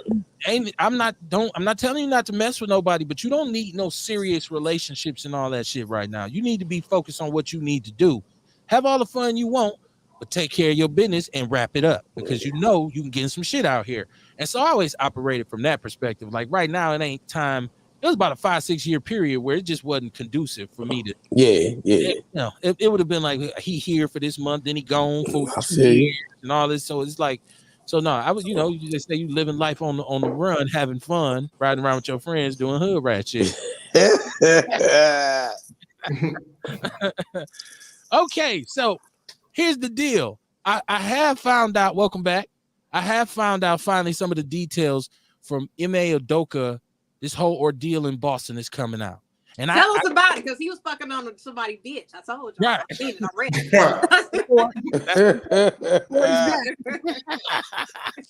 That's that poor doctor, right? You gotta love it when Courtney gets southern. It'd be like, yeah. Right. But no, listen. So this lady who's a wife, she's over service for the team services or something. So I'm gonna assume she handles contracts that they have, with this and that. But she be servicing shit all right. She's a Mormon. She's they call her a devout Mormon who's married and a mother of 3, right? And her husband, she got sister wives? No, they ain't into that. They ain't into that. Her husband, because I'm feeling like they are. I watch Big Love. Corporate Mormons, right? But so her husband, I guess he works for the team as well. He's the one who snitched off on M.A. Udoka. Right. And so my thing is this. Okay. From the start, once the word consensual was thrown out there, I said, what the fuck is we talking about here? This is a write-up. This is, a suspension for a couple weeks. Okay. You're going to be on paid leave. This ain't you suspended the whole season. And we don't even, if you get another job, it's cool. We just find somebody else. And I kept saying, what was he doing? Because, black people. From whatever. He is suspended. Is she suspended from servicing? They didn't say. I think they both were let go. I think she might have just been let go outright. Like you good. I haven't checked though. That's a good question, Courtney. My thing is the husband still with her? Because can the wife even look at him any kind of way? Well, she said reportedly it's created what they call it, unrepairable damage. Unreconcilable differences. Ooh. She's trying to get back to her family. She's been trying to fix this for a while since this all came out, and I guess her husband's still on some, like, oh, you let that nigger touch you. I was just gonna say you had that black dick in your mouth. He is not a fan of that. No more sugar for you. Right. People be like, good morning, baby. We don't do that. Right. No. So I guess what I'm saying is because, as black people, I say we don't want to cry wolf about racism, but is it time to break the glass? Because here's a black man with a white woman and this severe punishment. People say, Kev, there's policies against this, but I keep saying consensual. So he didn't he didn't commit a crime, and technically he's not married. He's a knee along. He engaged a knee along. Engaged. He ain't married. Right. So I'm saying he ain't the adulterer. It's consensual. Nobody's no little kids involved. Now, I don't know if he was just knocking her down in the locker room or something, or he was all over up in the rafters of the stadium before games. I don't know what they was doing. They look back at the cameras like, look at these motherfuckers. God damn, man. They all out in the hallway. Gonna bend her over right there, Ime? I don't know, but I'm saying in today's society where we's all grown, if two grown people, and if you have a company policy that say we don't, we don't want that to happen because of the liability of somebody getting a sexual harassment suit, right? But if two people say consensual, then I feel like, okay, you punish them, but you can't go to the mattresses and you fired. Wait, we grown and it's consensual. How's this? And once again, I don't know if they was all up in the office or whatever. Yeah. But so I'm wondering, how is this racial? Because this Mormon, Sean Moore said, not. I think it depends on what happens to her too. Okay. You know what I mean? Like if she lose her job and get suspended and all that shit or whatever. He said, I think the bitch is still there. I mean, lady. Probably is. I wouldn't doubt it. Right. Yeah. She's still there. It's so much to see here. I was thinking like this ain't nothing, but from the start, when the word consensual came up, I was saying, wait, what? You said this is consensual? Because at first they made it seem like he was just knocking everybody in the whole joint down, and I'm like, but if it was all consensual, how could you Well, they can't let this fly. They gotta make. Oh yeah. No, I'm saying it's just like a person being at work smashing people. Niggas be at workplaces smashing all the bitches all the time. Bitch, this happens all the time. That shit happen every day, B. Yeah, you know what I'm saying? Work husbands. Yeah. I tell y'all this. When I first, a long time ago, I don't want to put nobody business in the street, but I'm walking the line here. I told y'all it's a thin line between P&G and Loco. When I first came home, I was affiliated with a social circle of individuals who were all professionals. I'm talking about sheriff deputies, cops, city workers, all these, and they was all a clique. They was all guys, but they was older than me and my partner, but we was kicking with them. They, y'all come with us. Y'all just got y'all degrees. Y'all come with us. These dudes was all professionals. Y'all had great jobs, county, city, whatever. All of them had side pieces. And they all worked together. Everybody in the house of correction was screwing each other, right? It's like that. And to the point where the individual who owned the house that we lived in, because he was rented to us because he was married, I would come in the house sometimes and he'd rush the door. And I'd be like, I'm coming. We pay rent here, right? But our house was kind of like the spot too. So, certain people had keys and he was one of them. But he would rush the door and I'd be like, what you doing? He'd be like, well, I got somebody here and she's married too. So she don't want you to see her just in case you know her husband. And I'm like, that's the game. This happened more times than I can count on my hands. And so in every workplace, like y'all said, somebody get knocked down. If it's men and women in there, somebody gonna get knocked down. Somebody gonna get touched or something. They say it's high statistics of co-worker affairs because y'all actually around each other more than y'all around y'all family. Yeah. And then when y'all are around each other, y'all always seeing each other at y'all best in a professional environment. Because if she's sick or on her period or something like that, she might be staying home. So they say you seeing these people 8 hours a day at least, and you always gonna see them at their best. Because if they ain't at their best, they at home. Wow, that's crazy. She said she was talking to Sean Moore. She said you should erase this before Mark put you in Facebook jail. Sair, what's going on, my brother? How you doing, man? Good evening. From the morning, the show in the morning was that Hidden Heart Radio. Rep your brand, bro. Put your brand in the chat room, Sair. Let the people know where to find your show at. We've been saying we was gonna go on his show and he gonna come on here forever. We still ain't made it happen. Black people be tripping. We be on some bullshit sometimes. Hesitate. What do they call it? Pump faking. I'm talking about myself too, so I ain't just talking about him because we keep and then it'd be like, man, we supposed to be so but he can go, Sair, you can come whenever you want on here. You got an open invitation. Mondays, Wednesdays, whatever. Just hit me with a day. It's all good. Kerry Walker Jones said the state public defender's office back in the day too. Everybody was getting dug out. Listen, I worked everywhere. Everywhere. I worked for MPS, and let me tell you about MPS. And this is something I didn't know growing up in MPS. I went to school, and I used to always look at the teacher. This is a square ass motherfucker. Look at you, just a teacher. Mr. Jones is knocking everything down. Right. It used to be so crazy where we had teachers get into fights on the staff. Like, dude, they actually had a fight. They went outside and squared up. Like, hey, I seen that happen. Go to the bar. Because we teachers, you work for NPS. We going somewhere on Friday after we get off, and we gonna stay, happy hour. Motherfuckers, what happened, man? Mr. So and so and Mr. So and so got the fight now outside over Miss So and so, and it'd be like crazy huge soap opera, and the kids never have no clue, but sometimes they pick up on it, like, why Miss Jones always coming in your room in third hour? Like, right, we used to pick up on that shit. Right. Mind your business, little girl. Security, we used to be like, man, Miss Smith get fucked. Like, damn, Miss she? But no, I used to hear Miss Smith was fucking the students. Niggas said they was knocking her down. We like, oh what? It was down to Marshall days. I'm like, damn, oh what? Yeah, security is notorious. Let me see. See, but the thing is, when people say things like, pay attention to the niggas that only keep security jobs. And this one nigga that was a security guard when I was in high school, that nigga is still a security guard. So, then it just makes you look at it a different way. Like, hey, man, he be out here with his gaze on, light skin with his back. Ever since I was a teenager, nigga, you still doing this around all these? Yeah, buddy. Zaire said we all gonna make it happen. She said Kev flip phone acts up sometimes, so that's why he ain't came on my show. Arthur said my flip phone be acting up, so it don't reach. I don't get no signal in the studio. Phone joint. I'm gonna take a picture of my setup, right? I think it'd be the envy of a lot of cats who do this. Real, I'm quite up to date, right? We saucy right here with this whole thing.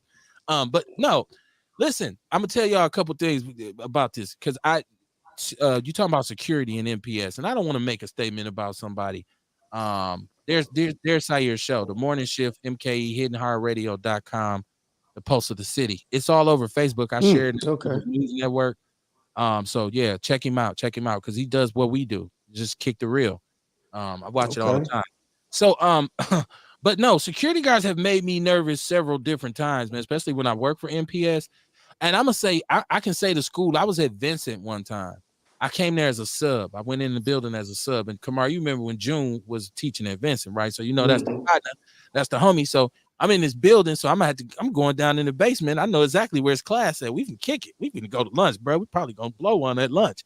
Don't tell nobody this is when I was working for NPS doing this. So when I get to the basement where his classroom is, I see the security guards, right?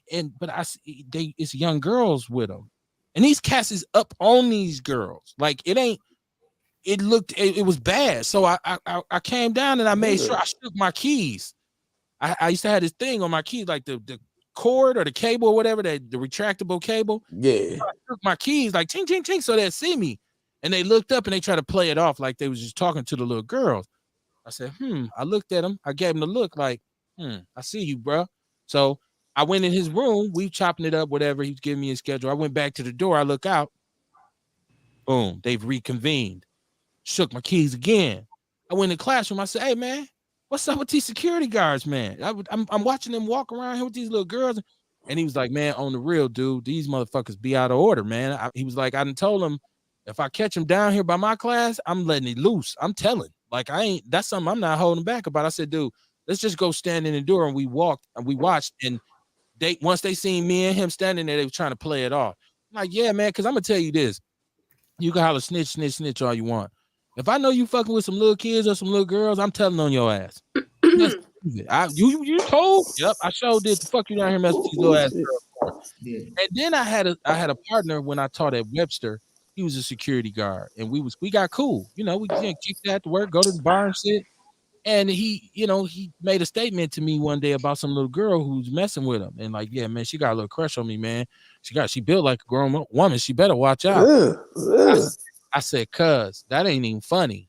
Because he was, I'm just playing. I said that's not funny, bro. And I'm telling you right now, if you tell me you did that shit, I'm gonna let them people know. He was like, you would tell on me? I'm like, hell yeah, you fucking with somebody's little daughter, man. What are you talking about? I'm just playing, man. I would never do that shit anyways. I was just letting him know, don't do that shit around me. Your ass will be in the Sentinel tomorrow morning. You'll be on WISN News, like, because I'm telling on your ass. Leave them little girls alone. And that's how it really be, all those security guards. And, we, like the nigga Frank Nitty, it's all these, different accusations from different women. And when I was in high school, Frank Nitty was our dance coach. When I was about 15, 16 at Marshall. And I didn't know how old he was, but now to just be on Facebook and see how old he was when we were 16, he was about 23, 24. But he was fucking with plenty of them high school girls. Motherfuckers going crazy, fucking everybody and shit. So, you know, when you hear stories about him now and mistreating women, it's like, oh, nigga, I knew the nigga you was when back then. And it's like people don't really stray too far from who they are. Allegedly. Yeah, motherfucker. Right. Allegedly. Allegedly. Well, no, It's usually a track record of these motherfuckers. Yeah. And that shit wasn't alleged. That nigga, he ain't no Courtney, okay, so what you just dropped was some hot shit about this cat. You know, that was, you just accused that man of a long it ain't no accuse. It's like it's a for show. It ain't no. Oh wow, man. We had to go to court, like. Damn. He had to go to court for it. No, I was saying if we had to, okay. I just be like, yeah, it ain't no assume, might not, he did what he did for sure. Sean Moore said he went to Marshall. He must have missed them days with the security guards. But Sean, how old is Sean? I know. Look, that was in my year. It was different times when y'all went. Yeah, I was gonna say Sean look a little old. They had different colors and everything. Not to be rude. It was in a different building. That's why they built the new one. We used to be on the east side. He said, Zaire said if your spouse had a work spouse, file no doubt. Work husbands, don't they? And work wives. Listen, man, they a lot of, but sometimes it be both ways too, because she doing her thing and dude, they didn't meet teachers who married to another dude who teach at another school, so she know what he doing too. So she be like, shit, please.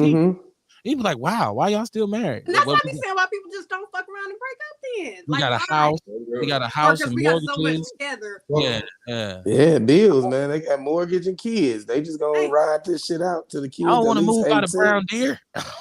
He live in Glendale, nigga. I ain't trying to move back to Burleigh. Yeah, niggas definitely be moving into their office and shit. She go down. Man. Sean, what you got to say? He said, I can't say what I want to say. I've been saying it though. Say it. It's Outlaw Radio, man. Everything is on the one. If you foundational Black American, you can say whatever on this show. Speaking of foundational Black American, you calling them old too, KFC? You know, it's supposedly Columbus Day. That's why I posted that video in the news network, that Black Before Columbus, when it's a white dude saying that, you know, because unfortunately sometimes with our people, we don't take it as authority or credibility or credible until somebody a different color say it. But you know, he busted it down how they was here way before the natives. They was here before Columbus, Black folk, you know, and got like documents and artifacts to show the shit. So that's just, it made me think of that Columbus Day, because you say foundationally Black Americans, and we were here before anybody else. Well, even if we wasn't, because today was today Columbus Day. That bullshit. Right. What was it? Indigenous People Day. Indigenous People Day. Right. Yeah. It's mental health day too. Yeah. Right. I'm talking about the teachers. You know what I found out too? That thing with the students and the teachers been going on a long time. A lot of us didn't know about it if it wasn't happening to us, but that's been going on a long time. He said, yeah. Zaire is agreeing with me. That's gonna be a soundbite all over by the morning when you said about Frank Nitty with the young girls. That's, people will take that shit like, dude, she just said Frank Nitty messing with girls since allegedly. But right, you know, that's why I say allegedly. The way Milwaukee is built up, you know, motherfuckers like, man, she just a motherfucking hater, man. Motherfuckers always trying to take niggas that, like, everybody just started talking. Man, it's crazy, man. As soon as you say something about what you don't like or you disagree with somebody, you a hater, man. Like with Black businesses, even like, okay, if somebody do you wrong in Black business, and then if you put them on blast, motherfuckers gonna look at you like you a hater or some shit. Why you hating on them? You hating? He hating. Sometimes it's not hating, but complaining. You know what I'm saying? Yeah. Right. Man, a motherfucker told me I was hating the other day because I was talking about the bitch who had braided my hair last week. My edges fell out and shit. She had braided my hair too tight and I took it down. They was like, man, you just hating. I'm hating because the bitch was damaging my hair. My edges fell out. That makes me hate it. What the fuck is wrong with y'all? Man. Oh, man. I'm hating. We don't got no customer service department, motherfucker. I can't stand niggas, man. He said, he talking about a teacher. I guess he's talking about a teacher. Oh, no, he's talking about Frank Nitty. He said I called him a raper in 2015. A raper. Damn. By the afternoon, the story will be he molested her. You're right. People say Allegedly. she must be a victim. I mean, but yeah, it's like, even if I was a victim, motherfuckers just start talking shit. It's like, it's been so many people that are victims that have come out to say something. Then next thing you know, bitches coming out, guys coming out. Look at them fucked up. And then you be like, man, fuck it. That's why a lot of times with lots of situations, victims just don't say shit. Because they be like, man, it's all this backlash and all that. And then you trying to prove yourself. And the shit just becomes stressful. Okay, so this is what I'll say. Because I always talk about being fair. The article that I read in which the brother was actually taken downtown and he was arrested at one point, and they said that was the accusation, but their final investigation was we're not moving forward because now this is the difference between it being a young girl and a grown woman, right? Because if it's a young girl, I don't care if it's an underage female, I don't care what the circumstances were, your ass need to be prosecuted. But this was a grown woman who said that she had oral sex with him one night, and then she spent the night, and then she said she didn't really want to do it, but then the next day she said she did it again, and he didn't even ask her, but she did it because she thought that was the only way she was gonna get out the room. And I'm not trying to victim shame her, but that don't even. Well, I didn't know, so I just went on ahead and did it. He didn't ask you or nothing. No, I just did it because I figured he wasn't gonna let me out the room because he was forceful the night before. And I'm like, that's when you're supposed to wake up before him, especially if you put him to sleep last night. Once he starts snoring, I'm gonna get the fuck up out of here. And you go. Hear that story. I didn't definitely heard about him putting chicks in different positions and getting his dick up in them, and you know what I'm saying. Then I know about the shit that happened while we was in high school. Like, I can go hit these chicks up. I don't know if they say anything, but I still know these people and their names, and and they all still on Facebook. Like, hey man, hey. So it's crazy. You know what? Hey, God bless that brother. Sayer said she said he mouth raped her. He mouth I don't know about the things he's done in his adult life. I've heard a lot of stories, but I just know about what he was doing. He was an adult.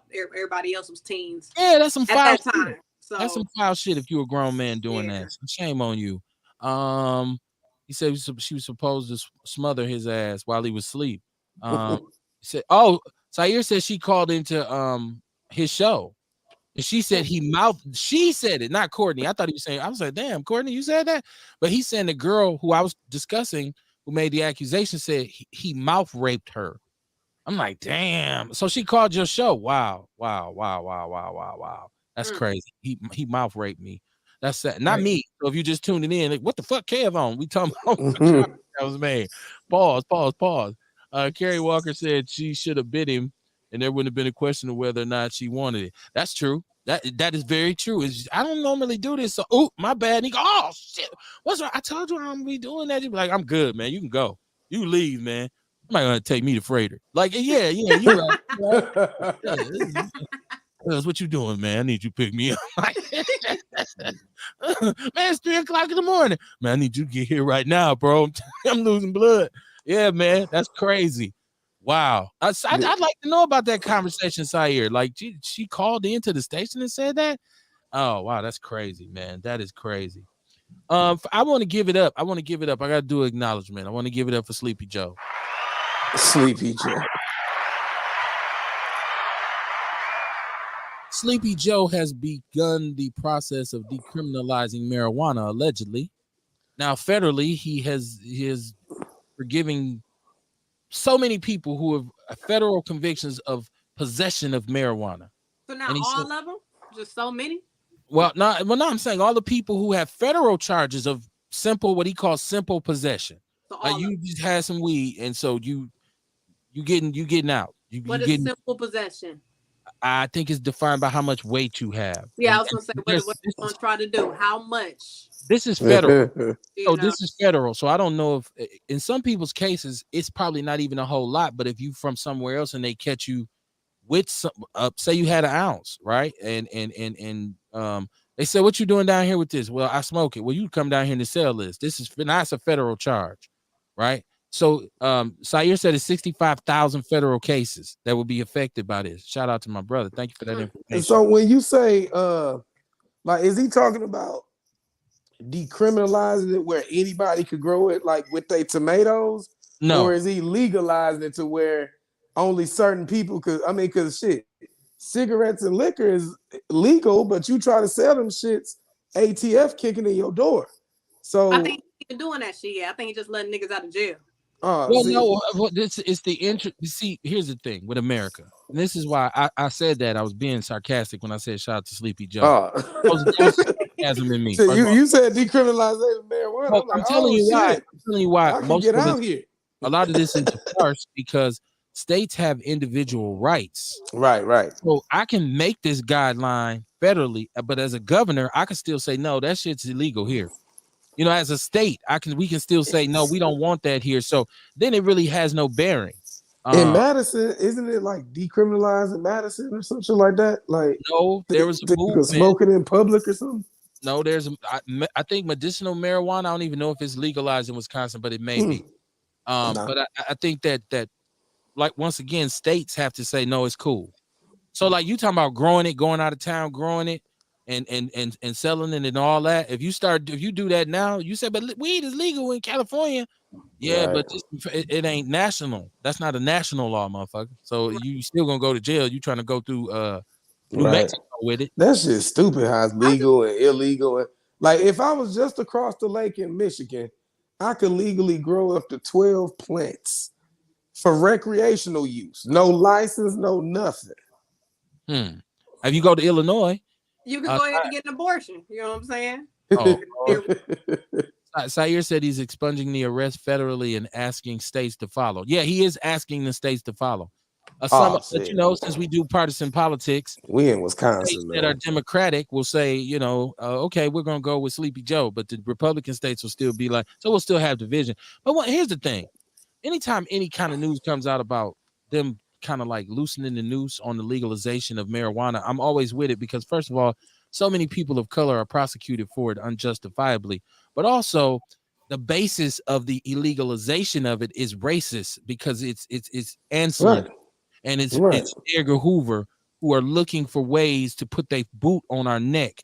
And so this fake ass war on drugs. So when you start saying, now when we talk about heroin and fentanyl and all this kind of stuff, I think that needs to be given the crack treatment. How they made crack in the 80s when they said, what are we going to do about these niggas? Okay, boom, we're going to make this crack shit really lethal. I think that should apply to fentanyl and this kind of stuff right now that's really killing people. But marijuana, come on, man. Like, I get why you don't want to do it. Schedule 1, like ain't that shit still like in the category with LSD and shit? Yeah, it's a Schedule 1, meaning that it has no medicinal benefits. They can change all of that right now. It's a ticket. Oh, okay. It says a ticket in Madison so the white college kids wouldn't get kicked out of school. Right. Yeah, I knew they did something like was more lenient there. Tony Evers wants to make it legal because we could have gotten dispensaries to bring in incomes, but some of the senators were against it. You know what? We've long talked about the benefits. But even with that, see how much money has been made in Denver and made in Illinois in tax funds from these dispensaries. Milwaukee was one of the brokest cities in America. And I don't see how they should jump on this shit. Like, man, because the dairy shit ain't popping like it was. The brew shit been gone. The factories are gone. You got to reinvent, you got to reinvent income. So why wouldn't you do this? Right? Like, why wouldn't you say, man, this makes sense? And then, I guess the thing is, I feel like they're going to keep it illegal until they get the stronghold on it so that people of color can't reap the benefits. Yeah, that's what it is. By the time they make it legal, all the motherfuckers from Illinois, Cali, Colorado going to have the money to pay this exorbitant application fee. Like that, I think in some states it's like 75 G's just to apply. Exactly. So that's why I'm saying fuck legalizing it, decriminalize it to where I could grow it in my garden with my tomatoes. Like I'm watching YouTube channels where motherfuckers got whole rooms of weed, and it's like, yeah, and they getting paid off of YouTube for showing their growing skills, and other motherfuckers got to keep that shit a secret because they live in a fucked up ass state. Yeah, I think that's a good distinction that you pointed out. There's a difference between legalizing and decriminalizing. Right. They spin people with that shit. We gonna legalize it. Okay, cigarettes is legal, but if you try to sell Lucy's, your shit getting kicked in. If Yeah. niggas get paid off of cigarettes, the shit will be illegal tomorrow, Well, like Chris Rock it's just said. like if you was running numbers in the neighborhood, you get arrested, but you can go to Right, but you do the lottery. all your goddamn money or Or buy a scratch off. right, lottery. That's where they got the lottery from, number running. Right. But Yeah, guess who already did their application fees? You know what I'm saying? And they applications for dispensaries. Guess who already did that and paid they tips or whatever. Who did? The fucking Arabs. You know, whenever I go in they smoke shops and start chopping it up with them, they're like, yeah, we already put in our application and paid our money. We just waiting on the shit to get. They just waiting on laws to change. So it's only 10 G's right now? I think it was maybe 2 years ago I had the conversation with Hey, find out and let me know. Yeah. Because before they redline us out that shit, making it 75 G's. So if I'm not mistaken, New York is trying to pass regulation that allows felons the opportunity to own the dispensary. Yeah, it's a lot of kinks to be worked out with this thing, right? But it needs to happen, and it needs to be up top on the list of. See, with the legalization though, the problem is when you look at these states, you know, because I'm in all them cannabis groups because I'm a Wisconsin licensed hemp processor, and hemp and cannabis, it's the same thing. In Wisconsin, we were nationally known for our ability to grow hemp in our climate. Like we used to make hemp for the military to make cots and tents and shit. So like in these groups, they saying that on top of the application fees, you have to, like, your shit have to be to where the water you use for your plants get recycled through you got to have infrastructure within your growing lab to where the water, there's no runoff, there's no excess waste. It has to be recycled back through your reservoir and shit, cleaned out and reused. Like they have application fees, and they gonna have all these requirements that you have to hit. That's gonna be hundreds of thousands of more dollars just for a motherfucker to get set up and running. Yeah, I think it's just like fast food though. You come in as a manager of a dispensary and meet who you need to meet, and then you start networking and building your own kind of situation, and then you can get up there and you be able to start. But I just want it to happen. Like, and people say, why? Well, it ain't because listen, it's been illegal. We've been smoking the shit out of it for the last 20-something years, and they ain't tripped on it. So it ain't about that, because you're going to have someone who's going to get you some weed anyway. So yeah. Cool. But once again, what you talked about with the decriminalization and the potential for income in a community like Milwaukee that's so downtrodden, and poverty is one of our biggest things. Tiarsha Arthur said that's exactly what Tony Evers was saying. We could have gotten money at the same time as Illinois. Exactly. In Illinois, we tax your ass just to ride on the freeway. Right. Knock your ass silly when you go down through there. And they weed is expensive, and it ain't that good. I hear that shit is through the roof. And it ain't that good. Well, I only went to one dispensary down there, and I ain't think it was all that, man. I smoked the weed we took with us. What are we talking about, Chicago? Right. We had our own weed anyways. I mean, they kind of high, plus the taxes and shit. That's the taxes, nigga. You be like, damn. Right. You know, I think Denver got the best prices. I feel like I didn't pay no taxes when I was there. I'm like, damn, you said 70 and I paid 70. That's what? Okay. So Carrie Walker Look at that bullshit. Shout out to her. She's doing the logistics. She said once approved, a license will cost you $60,000 for 2 years, or $30,000 if you meet the social equity criteria. $75,000 to $180,000 or more is what you'll need to budget up front to open a cannabis dispensary in Illinois. Damn. Okay. This is what I'm saying, man. I got some dollars now. Right. Well, but that's any business though, especially a business that's gonna make you a whole lot of money. Yeah. And they're gonna be taking so much tax money from your ass. Yeah, they want you fully regulated so they can find your ass. Like what Christopher Walken said in King of New York, a nickel bag gets sold in the park. I want in. I want in. I got fat while I starved in prison. That's my favorite movie, by the way. That's my movie. King of New York. Huh? What movie is this? King of New York. King of New York. I like Christopher Walken as an actor anyway. Like best gangster movie ever. New Jack City, all that shit is cornball. It's the best gangster movie ever. King of New York. To me, King of New York is the coldest that's opinionated, but it is up there. Man. That is a classic. I really do. It's definitely a classic. That's a mobster movie, not a gangster movie.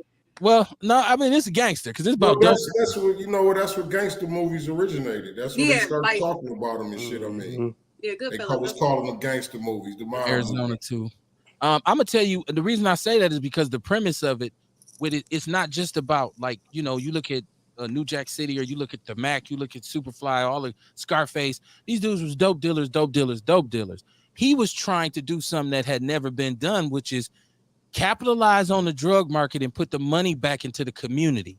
And he bumped heads with the mafia and with the triads, the Asian triads, and ultimately the dirty police officers who was going above and beyond to try and put him out. So the way he was going about it was just a unique take on it.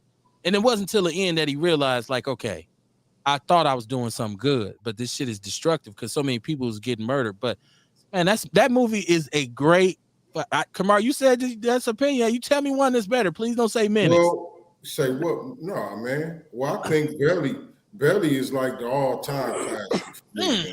Especially as you get older, it's like back when I was younger. I first watched that in 6th grade. Right when you rewatch shit, like Shotters. I looked at Shotters and I was like, man, Shotters, these niggas was some bum ass, and they got you.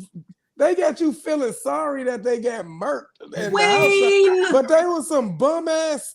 Like I never could really. They would stick up kids, right? But I was telling my guy just today how it's interesting to see different values of different demographics. Like growing up, robbers and jack niggas was bum niggas that had to take from somebody else because they couldn't get for themselves.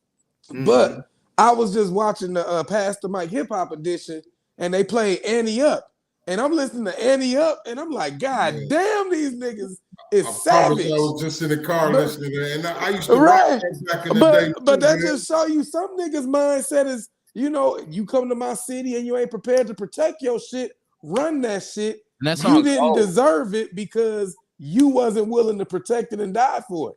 So, in their mind, shit, jacking is just, we some beasts, nigga. We some savages. We gonna eat clown ass niggas. For, I was laughing at how they made that shit a club track. Right. Look, I'm just not thinking of that food. Right. Kidnap that food. Right. Y'all saying that shit right now. It's like, damn, that is some kind of savage shit. Oh, come on. Yeah, that's yeah. But like around here, we was players. Off. Like they chains off. We was players. That was bum ass shit. Hold on. So my chat room is popping. First, I want to say this about Belly. My problem with Belly, especially the beginning of it, I would say the beginning is one of the coldest scenes I've seen. Yeah, that's the intro. That's the coldest intro ever, man. Right.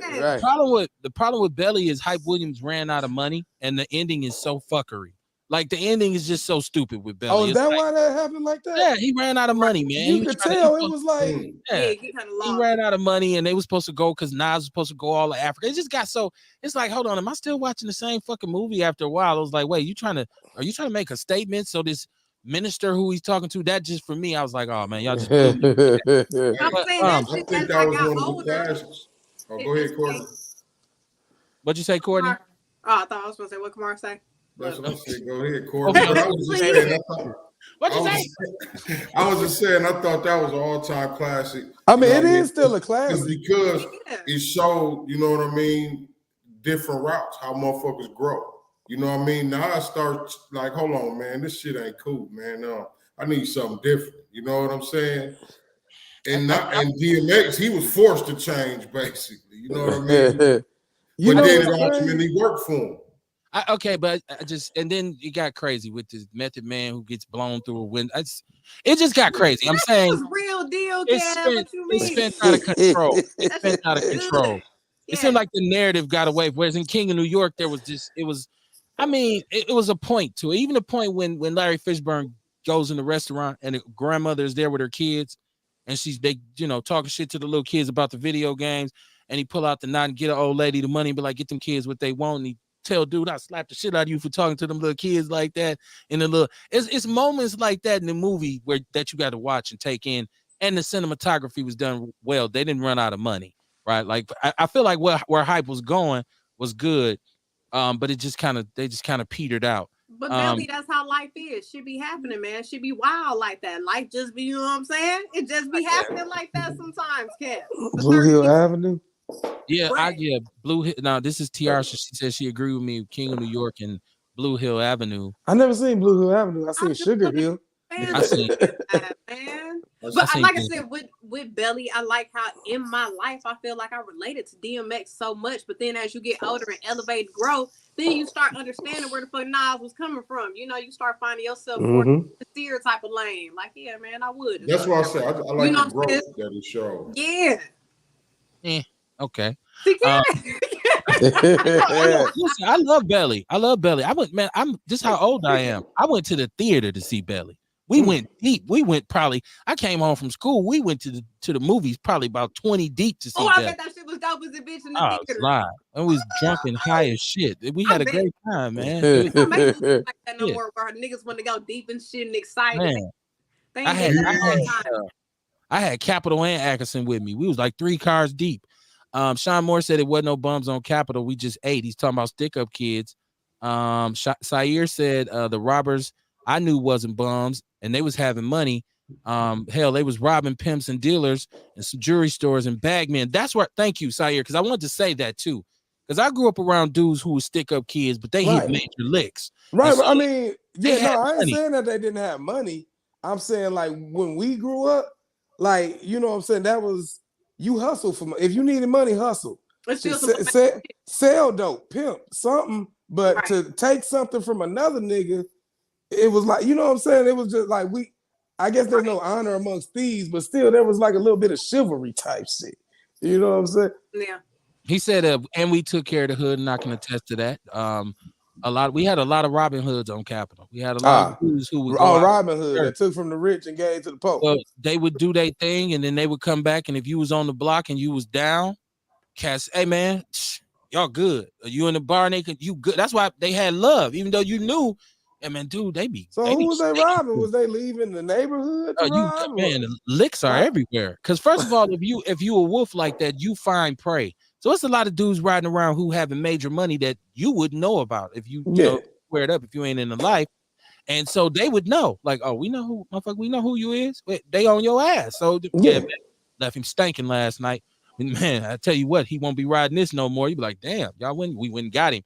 I don't want to incriminate nobody, but I grew up around a lot of family members who was in that kind of thing and would say, nah, man, we finna go get dude tonight. And if he don't give it up, you'll see it on the news in the morning. You be like, damn, that was because he getting money, because he getting money selling drugs, like I seen some of the other, because you can't report it. You can't report dope money. I seen they had, like, I watched Beehive podcast and they had Jody Breeze on there. Yeah, I like and they asked them why so many rappers. I mean, that was they hustle, you know, but they was asking why so many rappers getting robbed and killed when there's other entertainers that got money. And Jody Breeze was like, well, first off, if it's a nigga from the hood that hoop, the hood is protecting him. Like, nah, man. You know, he said, but niggas that was out here getting money off of dope money, the hood looked at them like, oh, they getting money the wrong way. So they a lick anyway. Like, if it was your hood or not. I mean, you rob somebody from, you know, another hood. Well, they was just rob nobody in your hood. They was talking about that like PNB Rock shit. Like, why do rappers always end up getting robbed and shit? And he was like, honestly, a lot of rappers come from being dope niggas, and the hood didn't really like protect dope niggas because they looked at it as you a parasite, you know, living off our community, you know, downfall. Our hood did not. In our hood, if you was the nigga from the hood who had the work and the money, you had love in the hood. And when nobody if somebody fuck with you, we coming. Like, it's like, nah, he's still from the neighborhood. He said, if he's one of the fellas back in the days, no matter how foul you was, when you got in the cross, you called, you had to go. Like, man, you know what he be on. So what? We gotta go get that goes back to what I said. Like, different people had different values. You know what I'm saying? And I feel like our generation ain't had them values, like, for sure. What, as far as what? Sayer said cats did their homework. Sean said carnivores eat carnivores. What's the number to call in? I type too slow. It's 262-202-5131. It's scrolling across the bottom of the screen. I have to put that bigger. It's 262-202-5131 if you want to call in. Sean Moore said that's part of the game, bro. First and foremost, citizens are protected. Everybody in the game is basically action for somebody. Street rules, right? And I can understand that. You know what I'm Street rules, saying? right? I Right. can, but it go back to what I said about values. Certain niggas, like my nigga, like I got a homie who the first thing man, if I ever get broke again, I'm gonna have to get out here and ride. And it's like, well, shit, if I'm ever broke, man, I'm gonna have to set a couple bitches out. Like, so, but you know what I'm saying? Like, it's just the difference of values and what a nigga willing to do. You know what I'm saying? Like, hold on, we got a caller. We got a live caller. You are live on Outlaw Radio. What's good? What's happening, man? What's happening, fam? Peace. Sean Moore, what you we gonna talk about this hood shit. Y'all ain't gonna be disrespecting that game, man. I mean, the robbers, man. Listen, bro. What you gotta understand, when you in the game, I don't care if you the nicest motherfucker on the block, right? Right. Yeah. Somebody looking at you like you action. Yeah, I mean, that's real. Somebody. Right. You know what I mean? Unless you work a 9 to 5, and even they get it sometimes. Yeah. It's just part of the game, man. You know, there is people on some bum shit, but most robbers ain't no bums, bro. No, I ain't saying they bums as far as they ain't got no bread or nothing. I'm saying just the values that we had. It was like, as a, you know, you get it. Okay, it's like this. In a fair exchange, there is no robbery. I'll sell you a service or a product and get your bread. Whether that product or service is illegal, it just is illegal. But in a fair exchange, there is no robbery. So that's how I was brought up. But like I said, I got niggas that say, hey, we got to eat. You know, they like, we got to eat, man. We out here. So it's like, it ain't no disrespect to how niggas move. Like I said, that's just how I was saying the difference in values from listening to one nigga that's about hustling and then listening to Annie Up where they like kidnap that fool. And it's like, well, you know, in their mind, you know, but you know, it's like this too. It's, you know, you put this perspective on it too. Yeah. You know, you got some, if you out here, you got niggas who rob, you got niggas who sell dope, you got niggas who pimp. Right. Or scam. Here's the thing. You know, here's the thing. If you don't feed the wolves, you going on a dinner table. Yeah. True. So anybody think you got. Yeah. I mean, that's just the reality of it. And these if my mama in the game, guess what, man? Somebody gonna knock my mama, bro. That's true. Now there's consequences for that shit. You know what I mean? Right. There's consequences behind that shit. Right. Let's make sure we get that understood for anybody listening. Right? There's consequences for that shit. But I know she ain't off limits. Right. But that's the rules say that she can get it too. But that's what I was saying about that's what I was saying about the hood. Like, if you from the neighborhood and we might know what you on, the hood got love for you. So if somebody fuck with you the way our order was with my end of my group, we still had to go ride for you because you was still from the hood. Right. Those consequences is like, okay, y'all went and did this to this man, and it's in the game, so we understand why. But now we got to get your ass. So now you better look. You say keep your head on a swivel. So it's so dysfunctional. It's a great. I mean, no, it's understandable, and like it just goes back to different value. You know what I'm saying? Different niggas move different ways because different niggas have different set of morals or value. Like for my guy who robbed or not, he don't rob now and shit, but he used to be a stick up kid. You know, for him, pimping was the worst thing a nigga could be. Nigga, you living off a bitch. You say because they always think you got little girls out here, shit like that. Mm-hmm. Every nigga ain't got little girls out here. Some niggas is just a manager or a broker. That's a talent broker. Running a brokerage firm. Right. She sell ass, he knows somebody that's willing to pay the top for it. I'ma connect them motherfuckers and there it go. But for him, like I said, for him and his values, that's the worst a nigga could be. Whereas on the flip side, I was always raised the man is willing to work or a fair exchange. You know what I'm saying? The whole thing is the game is right, fam. The game is usually sweet until the robbing starts. because it's all good until some, all of a sudden now somebody get because now it sets off a chain of events, and usually that's the beginning of the downfall, or that's what gets you hot. You had to deal with it, so now you done took this from they was just making a little money selling a few drugs. Now these motherfuckers strapped up shooting people. We finding bodies and shit. The streets get hot pretty soon. The feds swoop in, and everybody's gone for a couple winters, summers, right? So this is a repetitive cycle that we go through in the community, because as much as we don't understand it now, this is what's still going on in the streets with the youngsters now. It ain't the same as when we were out here, because we used to crack and this and that, and these dudes with pills and scams and schemes. They doing the same thing. Cats getting robbed, getting in the game, getting it good, getting robbed, and it's retaliation. I used to always talk about the fact in Milwaukee that crime was very specific, and that's the only difference between now and when I was growing up. When I was growing up, you usually was safe. If you was a gang member, respected gang shit. If you was a dope dealer, that what come with that. If you was pimping, what come with that, and so on and so on and so forth. But usually squares, people who were just new, it wasn't a whole lot of random shit.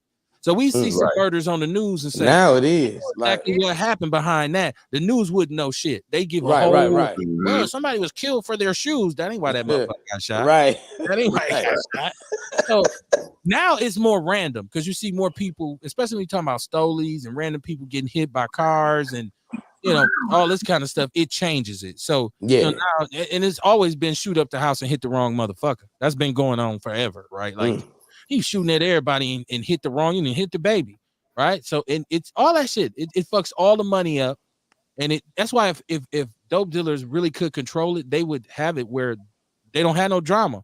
Most great dope dealers be like, I don't do that hot shit. All right, nah, man. If it's hot, I can't get no money. I'm not going over there. I don't. Or they separate themselves from them dudes who on that level. Like, you don't call my phone. You know better than call my goddamn phone. You had to call your guy who knows his guy, my guy, and then I'll serve you, 6th or 7th person. But we want to say thank y'all for listening to our soliloquy of the streets tonight on.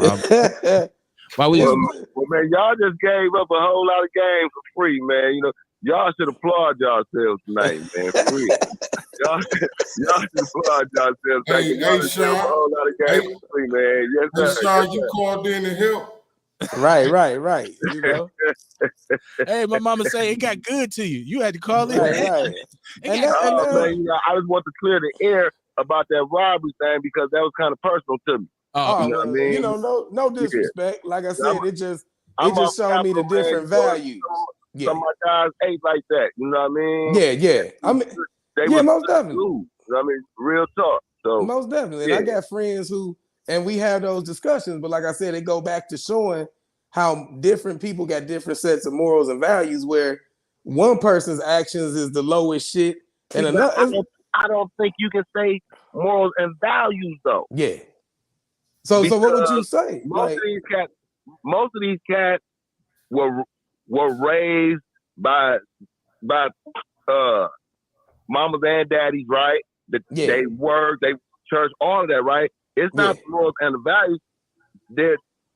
Their thoughts change, right? They seen some that they just didn't want to be a part of, right? Okay.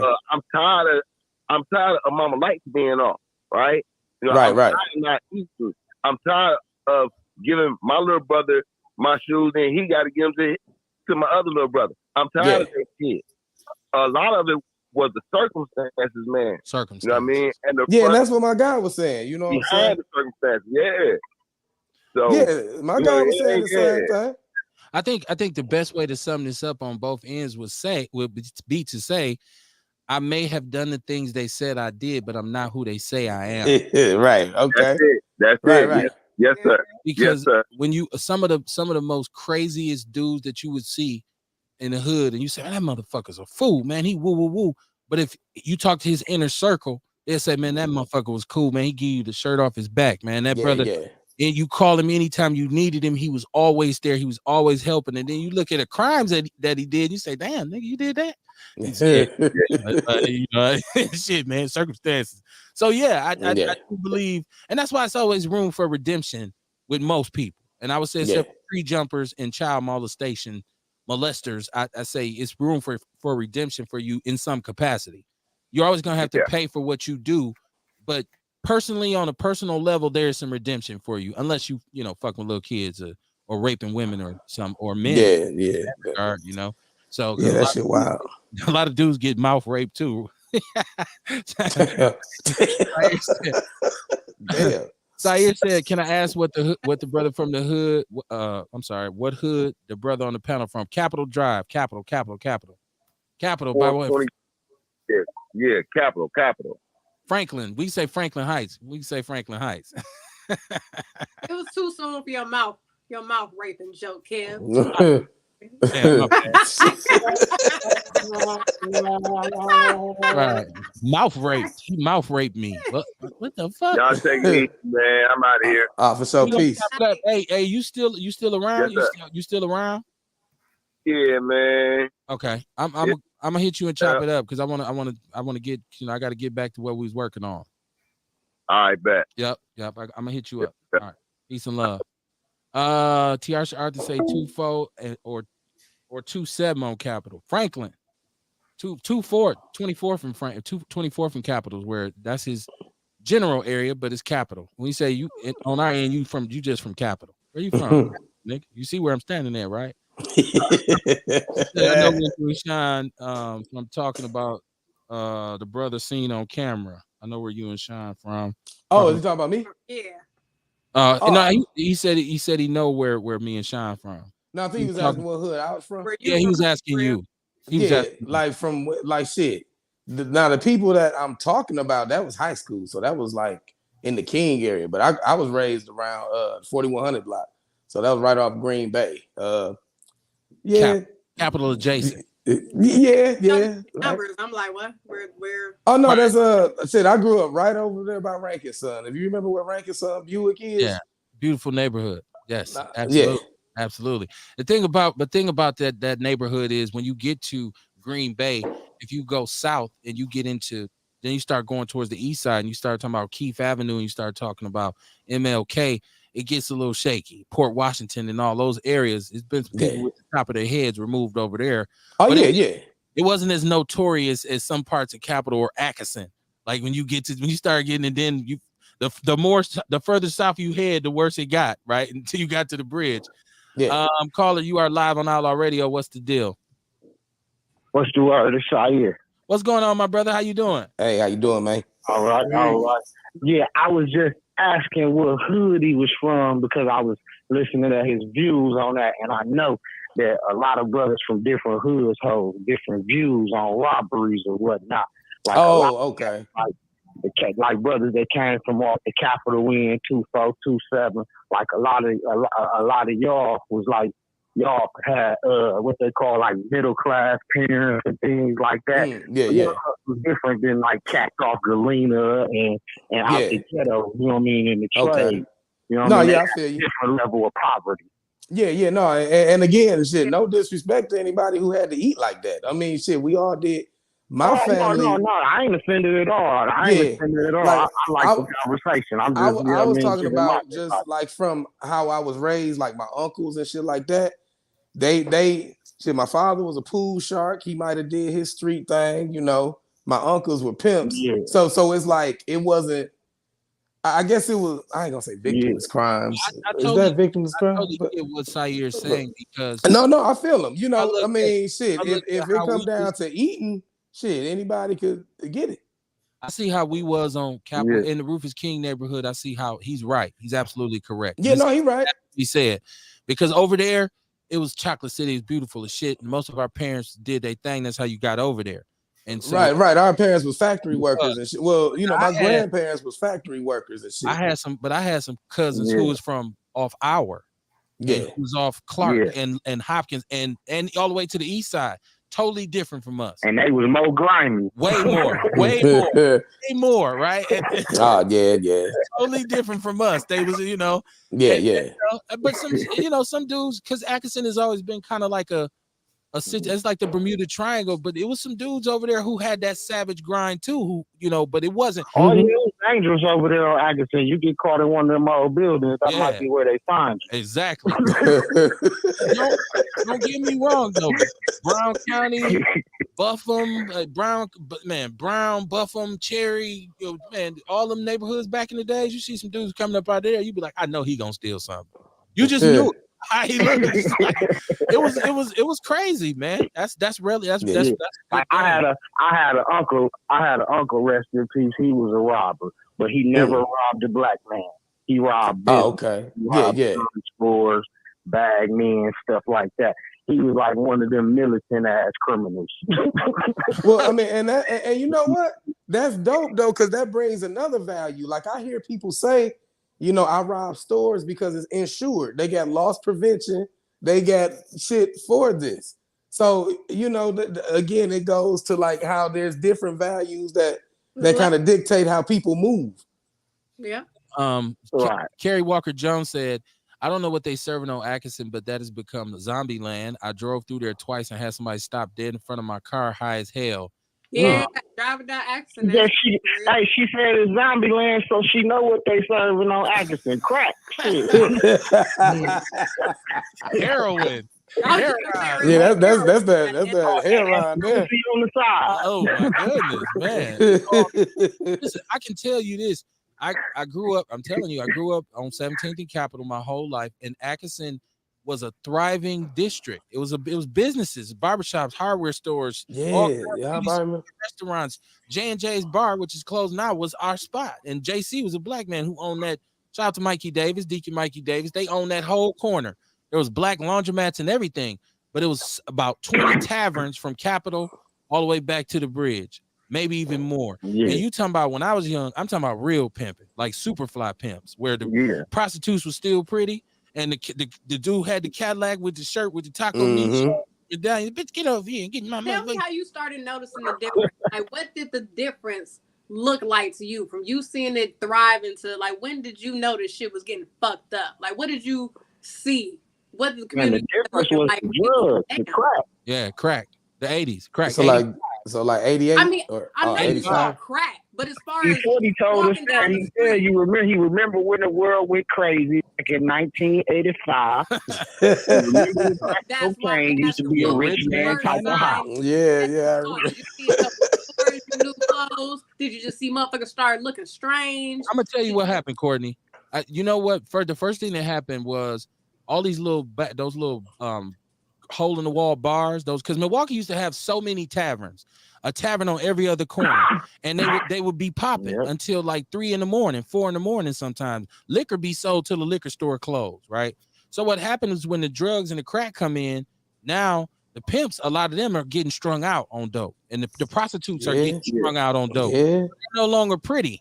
Now it's like crackheads, and he's a crackhead now too.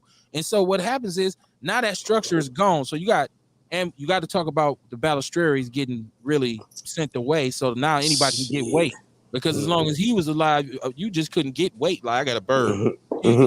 Top town, it was regulated. So when they send him away, and you start seeing all of a sudden the violence jumps up. So these little taverns, there's somebody getting killed every night. These little joints where I remember when the pimps was really getting run off the block. Like the dope dealers with the guns was like, dude, you bitch ass nigga, give me that jury. Fuck that. And prostitutes crack. So it switched. All of a sudden, it was everything goes environment where people just getting murdered every day. And dope had, like, you talking about zombies. I'm talking about people literally like, you like, look at these motherfuckers, dog. And the whole day I exist to just get high, pushing a garbage cart full of cheers, talking about, you want to buy this? Like, man, you a stove. Yeah, I got you used to have a population of people that loved the pimps. Then you had that population of people who thought they was despicable and just right. Hey, remember on the Mac? Look at them damn pimps. Right. Always passing out. You know what? Like, and just like you say that, like, I got family who going on 70 and real shit. They just now getting out of the methadone program. Been in the methadone program since I was born, and like I said, I'm 39. So that I mean, you know, both walks of life, they don't all end glorious with the nigga getting out and marrying his bottom bitch and shit like that. Yeah, you know, it was always said anyway, you know, all this stuff, man, when you playing that game, the robbery, the snitching, all that shit come with it. You know what I mean? You pick up this game, you got to be aware of that. That all that is a part of it. Some people get lucky and never experience it. But yeah. Kerry Walker Jones said when pimps start wearing tennis shoes is when she noticed it changing. Imagine that shit. I'm like, oh shit, the neighborhood is changing. That's blasphemy there. Sean said it was the black mecca of entertainers. Yeah, because you can go to the 5 Points, which was right there. If you go down, if you go what we call the low end and go east on Atkinson, you get to the 5 Points where all the bars were, and it was when celebrities couldn't go nowhere else. Oh, so that's why I talk about the 5 Points art gallery. Right there off where Keith and Atkinson and all that connects. Yeah. We call it the triangle. Sean Moore said the 70s and 80s we had a black underground.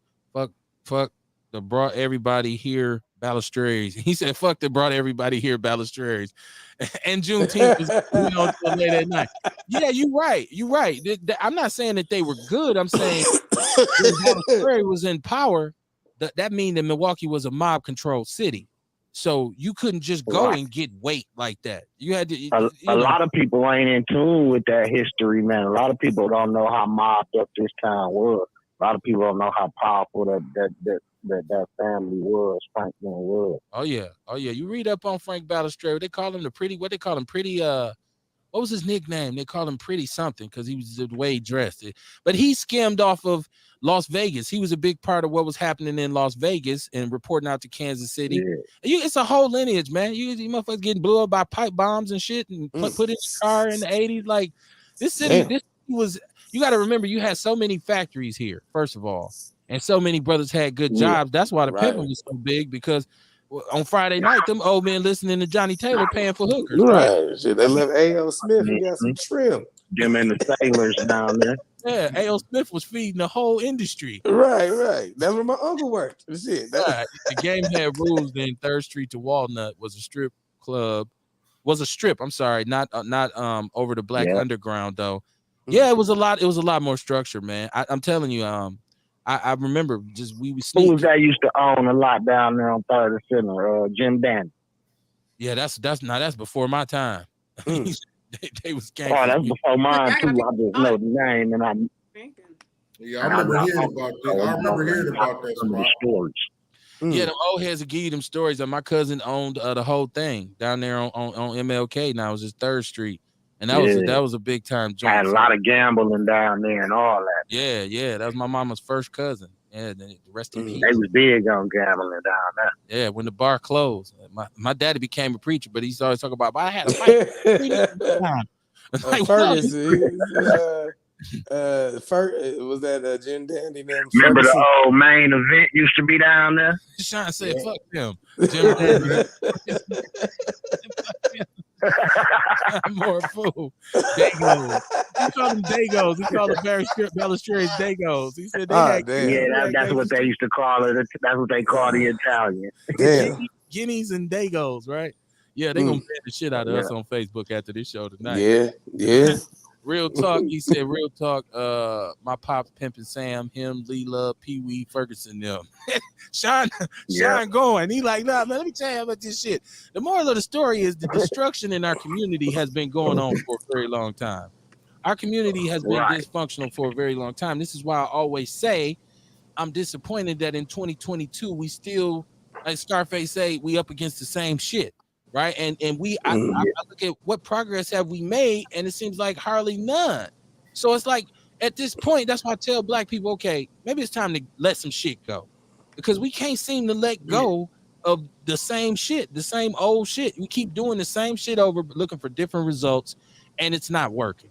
So we got to do something new. We got stuck in the crime dream. Yeah, man. Because at one point, that's the only way we could really, right. That's why we love anti-heroes. That's why we, Shaft was a bad man because he could slap a white man and sleep with a white woman. That type of shit. Superfly was that nigga. He had karate on the D-Tex and all. Superfly ruined a lot of old heads' lives. And you can hear them talk about it. Like once they see Superfly, they wanted to be in the game, wanted to be pimps and hustlers, and they fucked the Mac. All those movies. A lot of old dudes' lives was fucked after they seen, like a lot of young brothers seen New Jack City or Menace and was like, I'm doing that shit.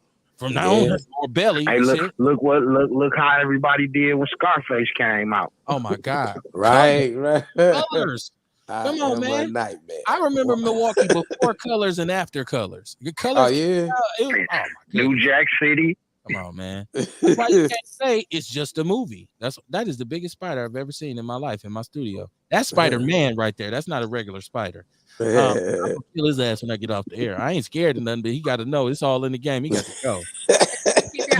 He don't pay rent. No, he can't. And he's big enough to go in the fridge and make him a sandwich. This motherfucker, he better be gone when I get off the air. But yeah, man. So it's a dysfunctional cycle that we get caught up in. Well, you know, I was listening to Umar Johnson, and what he was saying. It's a post I share every year when it show up in my history, in my Facebook history. But it said, "Do the history." It said Bugsy Calhoun, Lucky Luciano, Al Capone. They weren't black. He was like they was. No, he said Dutch Schultz because he said one was Irish, one was Jewish, and one was Italian. And they did what they had to do to eat, which was organized crime, until white America assimilated them into being white. You remember before Irish people, Italians and Jews wasn't considered white. He was saying, but once they were and was given the fire department, the police department, and civil service jobs, he was like, then they can kind of fizzle out of the organized crime, but black people never was given that opportunity. Right. Yeah, everybody come from crime. And you know, that's the problem we have with the court system, because we talk about disproportionate conviction rates. Sire, get the people the dates and times when your show's on, so people can check you out. Oh, I'm on the air Monday through Friday, 10 a.m. to 2 p.m. on the Hidden Hard Radio. Okay. And how do people get? That's Facebook, or what's the website address? Yeah, they hiddenhardradio.com. They can listen. We call radio you can watch. So like how we looking at you right now, they can see me okay. Too. You know what I mean? So it's during that first hour from 10 to 11. If they on Facebook, they can watch via the Post of the City. We on Twitch. We are the Post of the City, and then always on our website, hiddenhardradio.com.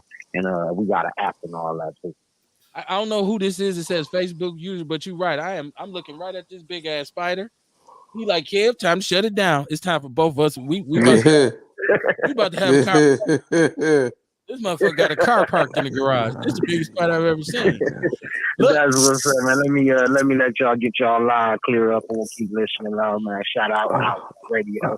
I love what y'all doing, man. As soon as I get an available date, I'm over there. Yes, for sir, sure, man. for sure. We'll communicate, man, because you got an open invitation. You come on whenever you want, man, for sure. For sure. Peace. Yeah. All right, my brother. All right, Jazzy. You right, Jazzy. I'm good. Yeah, I see your big ass. This end the show anyway, so I ain't being run out the studio because I'm gonna kill his ass. Y'all think I'm bullshitting? If I go get my pistol, I'm killing this spider. Listen, I want to say again, this show is dedicated to Chris Johnson. Rest in peace to Chris Johnson, man. I'm gonna miss our conversations. I can't quantify the amount of information and impact and kind of input Chris has given me over the years of the show. He was always a big supporter, and we were always trying to discuss ways where we could mix Kingfish with Outlaw Radio and kind of just make this new entity for information and the truth in Milwaukee. And unfortunately, he passed away over the weekend. But he was a good brother, man. I'm gonna miss him. And sometimes we want to question the man upstairs and say, man, couldn't you took somebody else? Like, dang, and I'm not gonna say nobody's name is, particular, but I'm saying sometimes it's a lot of bad people on this earth, and you took it up, right? But in the end, it all makes sense because we know that at the end of the day, we all gotta go, right? And so it's already written, it's already in stone. So I just want to wish that man a peaceful journey, man. And say, and I'm if I can find those shows where Chris was on with me, and just listen to this conversation and a lot of the information. I'm hoping somebody can get Kingfish and share and reprint some of those articles. Just a good brother, man. You know, the world is less of a place without him. So rest in peace to that brother, man. Prayers and condolences to his family, his parents, man. Like I say, man, I'm gonna miss those phone calls of Kev. This is what's happening in City Hall, and I'm gonna tell you about it. But if you tell anybody I told you, I'm gonna say you was a goddamn lie. That's what you tell me, man. I'm gonna miss that brother, man. You know, we listen to the conversation we had tonight, and you start talking about the subtle nuances of what was really going on in our community, all the different things we've discussed. Then we got the answer right here to why our fucking kids are so crazy. Look at the chaotic world that they are given, and our community is wild. And so we can say it's the parents, we can say it's the kids, but then none of us say it's the community, right? The environment produces what the environment produces, right? And the one thing that we all have in common is, to a certain degree, we all grew up in some sort of dysfunctional situation, and we all have been desensitized by it. So we look at the murder and the violence and the pimping and the hoeing and the drug addict and all this kind of shit and the exploitation, and a lot of times we just keep going because that's all we can do, right? So until we really figure out how to change our environment and our communities and go in here and take these people and somehow empower them. I think right now what you have to understand, the conversation came up about how those Italians and Jews were able to rise above because they figured out ways how to empower their communities, right? And they had a sense of common unity in their community, which we don't have because our ownership is at an all-time low. It's just food for thought, man. Ain't nobody trying to tell you how to think or what to think. We just tell you to think. That's all. It's Outlaw Radio, man. It's past 10 o'clock. We gotta let y'all go. I appreciate everybody on Rail, Courtney, Kamara. Y'all know it's all word mob, information gang, outlaw love, man.